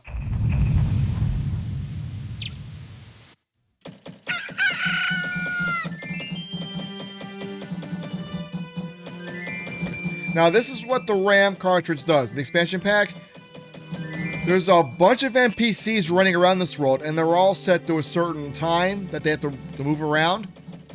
The expansion pack controls that, because you have to remember all that. And every day, because you have to replay each day over and over again, or all 3 days over and over again, and you got to use that time to help people out. That's how you get extra heart pieces and stuff.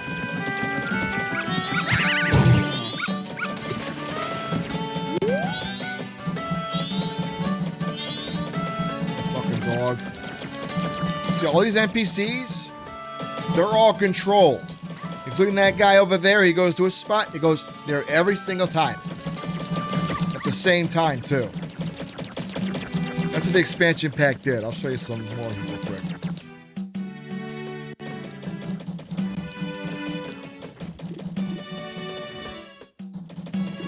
And somebody would change position per day. So, like, let's say day 2, you see some other NPCs walking around. Where'd they come from? And you got day 3 where other stuff happens. Like Lon Lon Ranch, for example. You go to Lon Lon Ranch on day 3, all the characters look like they got fucked in the ass. That's how they look. Well, if you go to the end of day 2 and you manage to get to the farm there early, you see that there was an alien invasion that happened and they lobotomized all of them.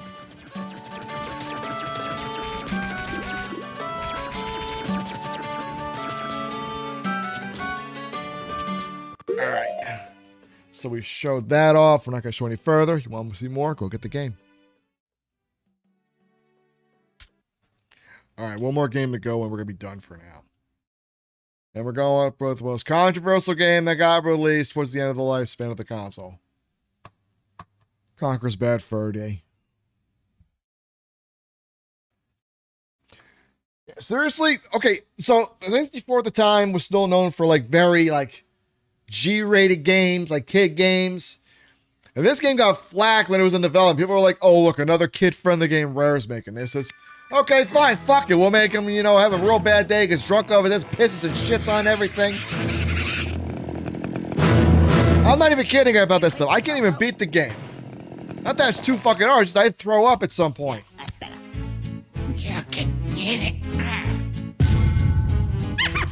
And no, Nintendo did not want this game coming out because it was totally against their policies. Yeah, Rare got a lot of trouble for this game. In fact, this is the reason why Rare got bought by Microsoft. Not to say it ain't impressive. They did a lot of shit with this game, but still, it was just...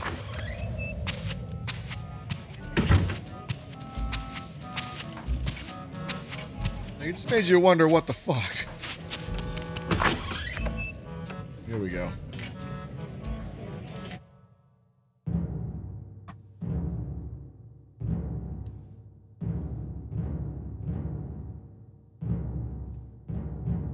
Yeah, no, really. Like when this game launched, they had one commercial for it. I think it aired once. It might be on YouTube somewhere. And I swear to God, Nintendo shit their pants, pulled the advertising, and they literally got in Rare's face like, what the fuck are you guys doing? You never cleared this with us. That's also why the game is so rare, too, by the way. Like, actually rare. It's hard to find a copy of it. It was only in print for like a month, I think, and that was it.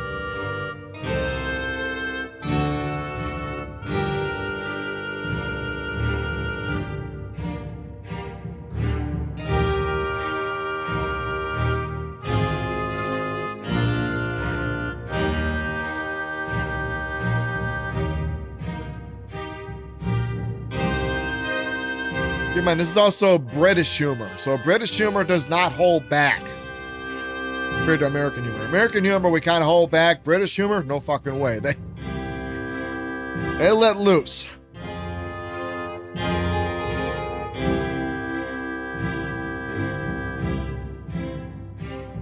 Well, there I am. Conquer the king. King of all the land. Who'd have thought that? But how did I come to this, I hear you say? And who are those strange fellows that surround my throne? I hear you also say. Well, it's a long story. Come closer, and I'll tell you. It all started yesterday. And what a day that was. It's what I call a bad fur day. The original name of the game was called Conker's Adventure, I believe it was. And people complained about it. They said, fuck it, we'll just call it Bad Fur Day.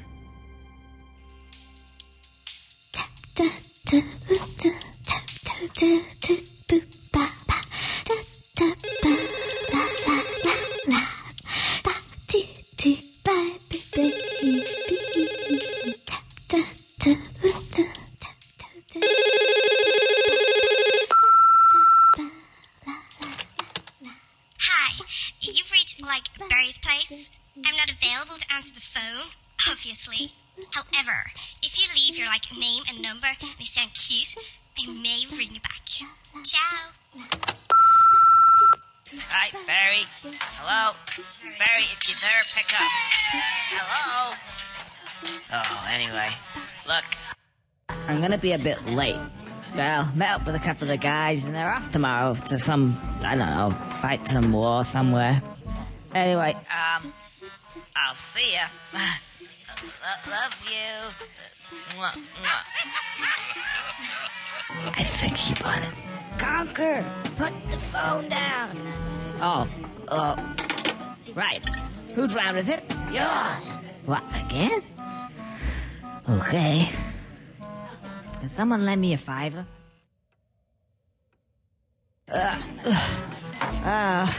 I don't feel so good now. You guys enjoy yourself and all that, and I'll probably see you sometime next week. I gotta go home. I'll go this way. Oh, no, that's the toilets. Go this way. Yeah, that's better.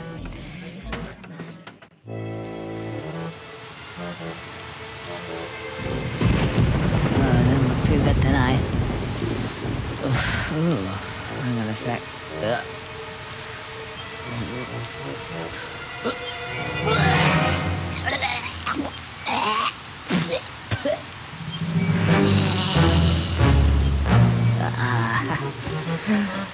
Sorry about that, old chap. Gotta go. Yeah, by the way, the reason why there's no sequel to this game is simply due to the fact that no one wants to attempt to make it due to how the market is. Because it's popular, but not popular enough for a sequel. That's the problem. Because Microsoft talked about doing another one, but no one wants to do it. Can't quite make it out. Anyway, it seems pretty familiar to me.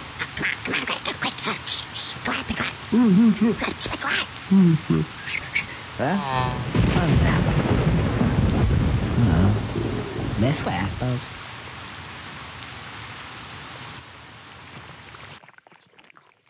Also, like to mention that there's one voice actor who did like 99% of the voice work in this, except for maybe like 1 or 2 voices. One guy did all the voice work.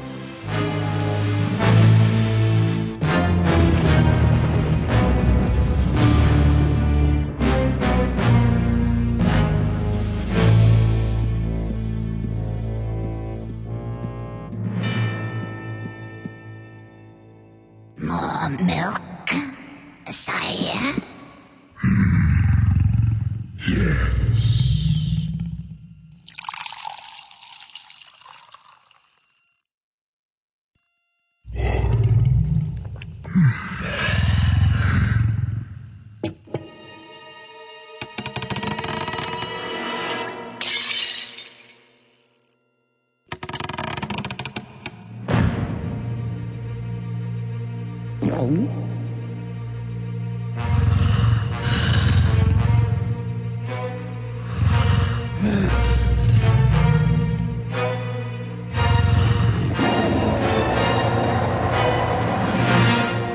What are you bitching about? Just go to IKEA. They got enough for like $30.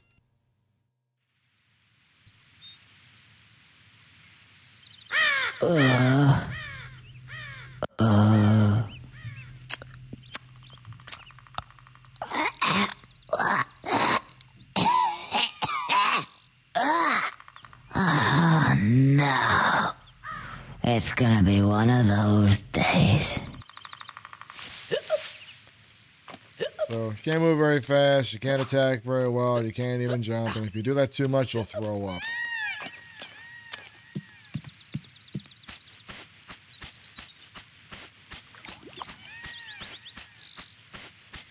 Oh, that's the last time I drink a drop.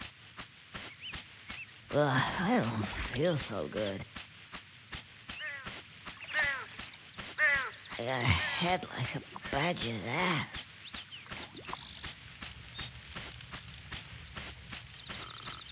I feel sick. What's that? Hey.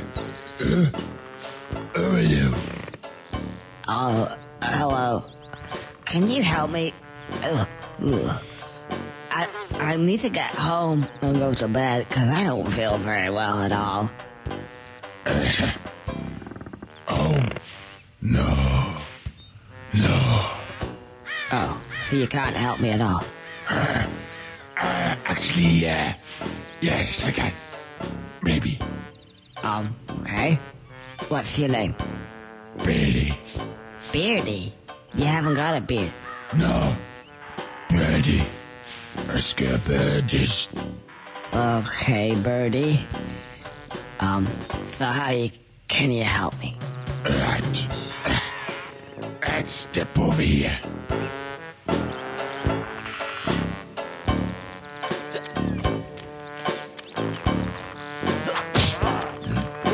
I don't feel so good.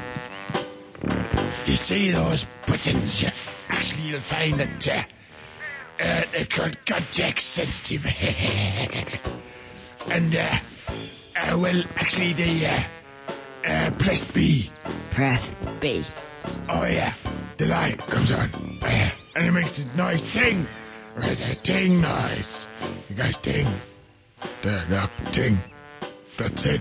That's it? Yeah. Okay, I'll press B. Ooh. I don't mind if I do.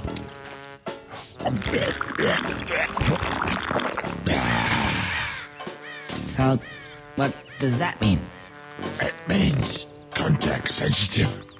It's sensitive to contacts. Try it over there. Okay. Or you could try it again.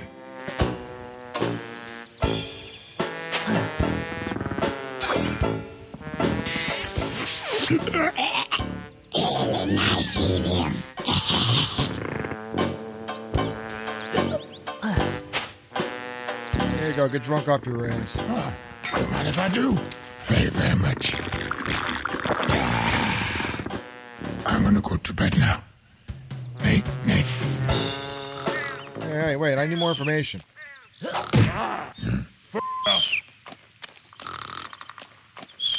Okay, fine.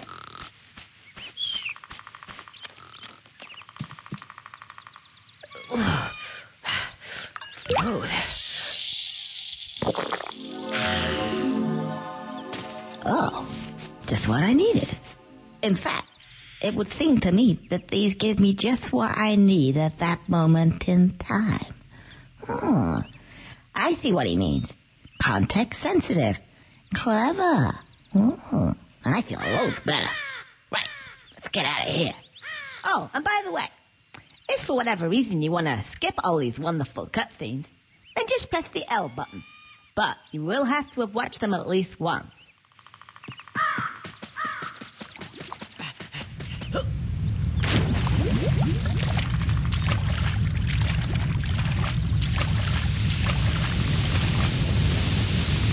Oh, I can't seem to get any further.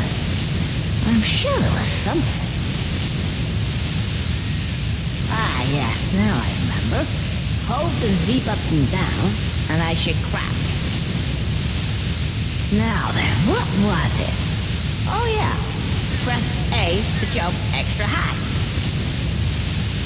Then A again to do that funny helicopter tail thing. Now that makes me hover. I should easily get across that gap. Are you sure you got that? No.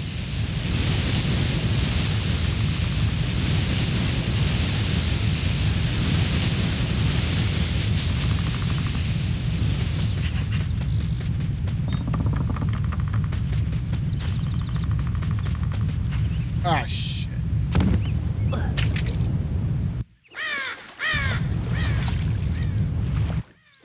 And you can't die here, by the way. You have to wait a little bit.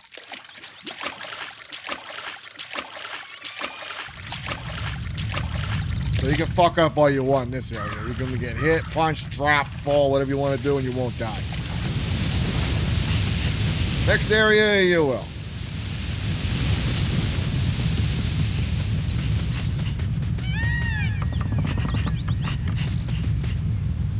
Oh yeah, I forgot. I got it. Oh shit.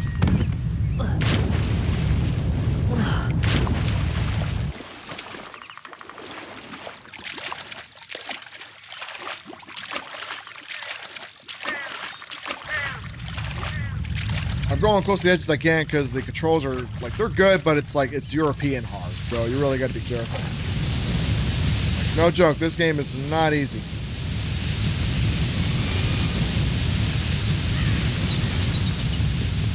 Like, when I say for mature audiences, they're not fucking around.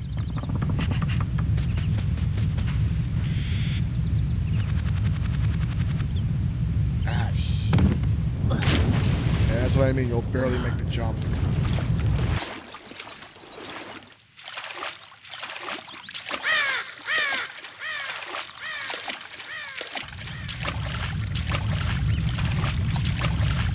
Kind of another reason why Microsoft like can't get another one made because no one's gonna take a chance on it.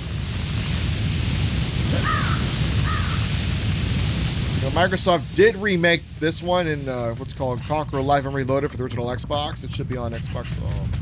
Should be on Xbox now.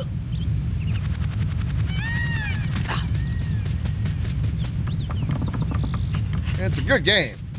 It's literally the exact same game.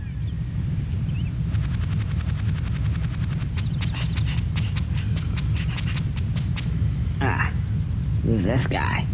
If you think you're coming this way, you can think again. Oh, you're a real charmer. I just want to get past, please.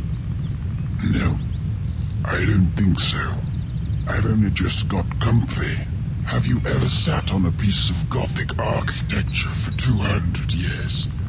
Gets right up your arse, you know. Thought it was about time to move on to a bridge, say. And I'm not moving now. Isn't it a little bit early in the day to start talking about Gothic architecture? Well, if you care to come a bit closer, we can discuss things of another nature. If you do that, it'll basically beat the living shit out of you.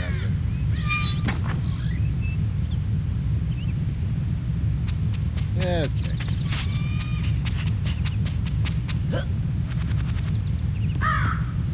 Ash.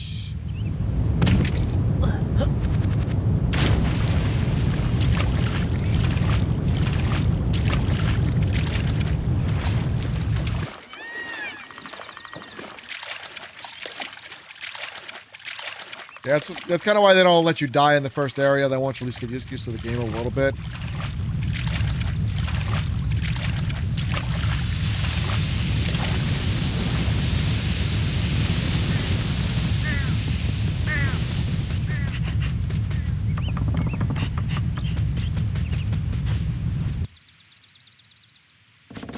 Alright, where's that damn key at?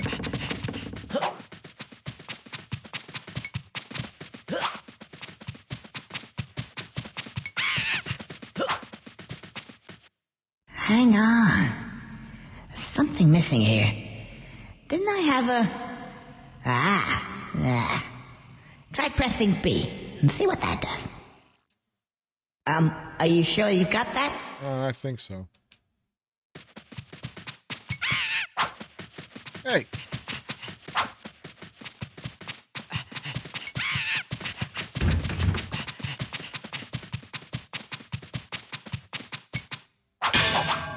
There we go. Hey, hold still. Alright, now we got the front again.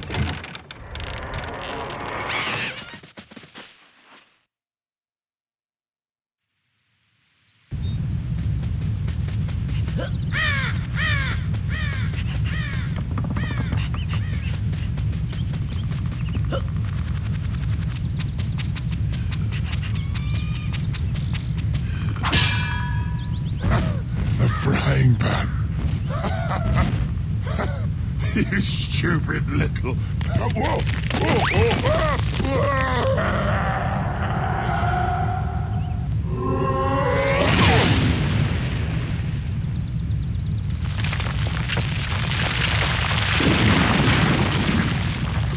Ray.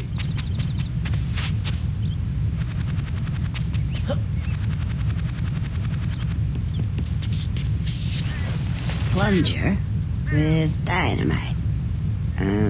I think I know what's gonna happen now. Yep. Fantastic. Let's go and get some shut-eye. Finally.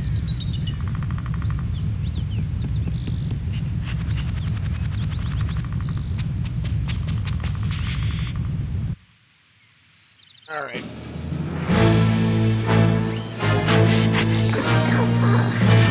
I forgot everything. Yes, I forgot this. Hurry. What is like? Like a good entrance. This is got to be important.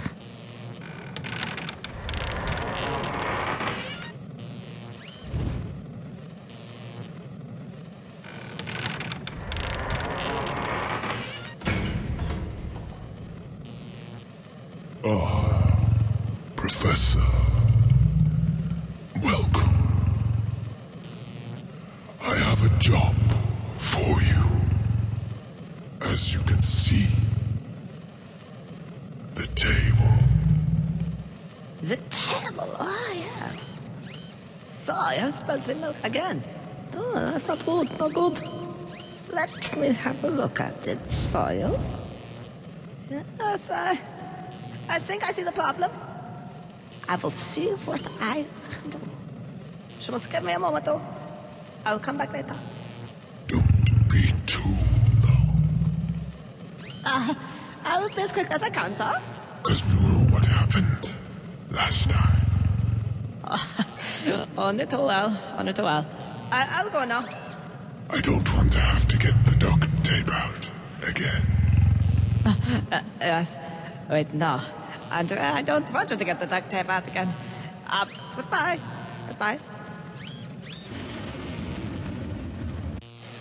Duct tape?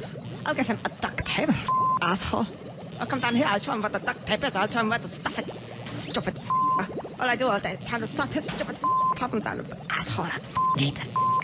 Anyway, so what were we? The milk, the table. What shall we do with this? Clean slate, yeah, clean slate. This, anti-gravity with chocolate is kind of working. That's voodoo. Out the window with that.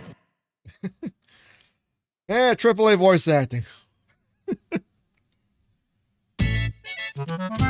I bet you when Nintendo got to that part of the game, they were like, what the fuck? By the way, I'm not going to show off the scene where the beef fucks the flour. We're not showing that. That's how I feel at this point. All right, we're going to stop it there. That's enough. We've seen everything we need to see. Okay, so that was the Nintendo 64. That was the retrospective I think y'all wanted to see. Oh, man. As you can see, it's a great console. One that sold 33 million units. Last time I checked, I think it sold more than that. Last time I sold it was about 70. Great console. One of the great consoles ever made. And there's a lot of great games for it, okay? I didn't show up the Banjo-Kazooie Series 1. Never played those games. They came out when I was in high school, so I didn't care. But they're also on Xbox Live, so you can play those. So now the big question is, how do you play this stuff? In terms of emulation, it's not as cut and dry as you think it is, as I'll show you for a good reason. Hey, there we go. So there's a number of emulators that run N64 games, and they run them okay, to be perfectly honest with you. The most popular is Project 64, which I don't use very often because some games don't work well with it. Some do. Like if you're on Mario on it, for example. Here it is. Like Mario will run fine.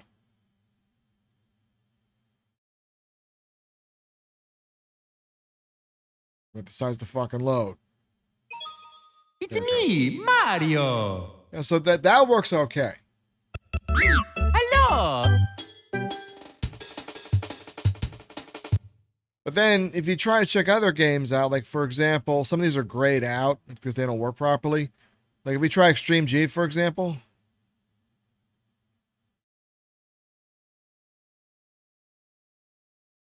Like this is the one I think, I forgot which plugin I'm on, by the way. I don't know what the plugin you're on, what config you're on. Yeah, see how it's all glitchy?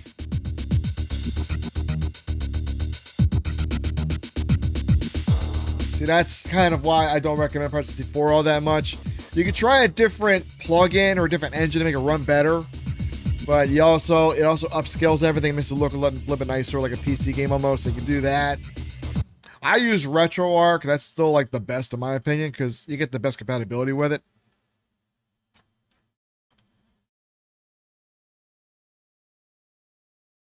And that's what I use because most of the games run better. Like, for example, like Cruising USA will not run in Project 64 no matter what you try. It just will not run. Like, you get stuck at the loading screen where it tells you you need a control pack, you push start, and it crashes, and that's it. Whereas this, it'll actually run. So, your mileage may vary. And see, we actually make it past the title screen. We can actually show the game off. So, that's how that works. But even then, you still got to like set a few things up. You still got to go to the menu in here. You got to touch a few things up here and there. For the most part, some of the popular games do work. It's just that emulation is still a bitch and a half. Now, why is it a bitch and a half? Remember when I said it's got 3 processors in there? That one processor, that RCP or RSP, whatever they call it, that's the problem because that does physics in the background. It makes so things will work better. It's that one chip that makes it so hard to get this thing emulating properly, and it's still a bitch and a half to get it running. Because some companies have to hack the console to get it working properly. Now, another thing about designing the console was that making games for it was also incredibly difficult. Okay? And the reason why is because, again, SGI computers were not like any other PC out there. They did not run on Windows 95. They did not run on anything, Linux or any other stuff. They ran on their own OS. And their own OS is not completely different from everything else. If you ever watch Jurassic Park, you ever see what's called the Unix system, their file system in there? That's what that PC ran on. Now, if you try to make a game with Windows 95, which most developers did, some ran on Macs, they ran like crap because you just could not get them on the console properly, and it was insanely difficult to get anything developed for it. If you had one of their SGI computers, it was far easier because it spoke the same language and architecture that the console ran on. So that was how you got that stuff running. So let me change our cameras here real quick. Okay, so it wasn't as easy as you think it was. Now, you're probably asking yourself, well, why did Rare make so many great games for the console? Okay, well, they had those SGI computers. They had them back in the Super Nintendo days. There was Donkey Kong Country and Killer Instinct. Yeah, they were designed with those computers in mind. So when the 64 came out, we were in the same architecture. Guess what? They can make games for it far easier. That's why they had so many great ones. They had, I think, like 9 or 10 great games on that console. They were just pumping them out like candy. Also, they were experienced developer too, so also another thing about that. Now, you can try emulation. Good luck with that. You can get some games to run, but they won't run perfect. You'll find a glitch in some of these games. Like Star Fox 64, if you saw earlier, the string kind of glitched up a few times. Mario 64, same thing. It gets a little glitchy a few times. That's just the way it is. They're still trying to iron that stuff out. So that's one option you can go under.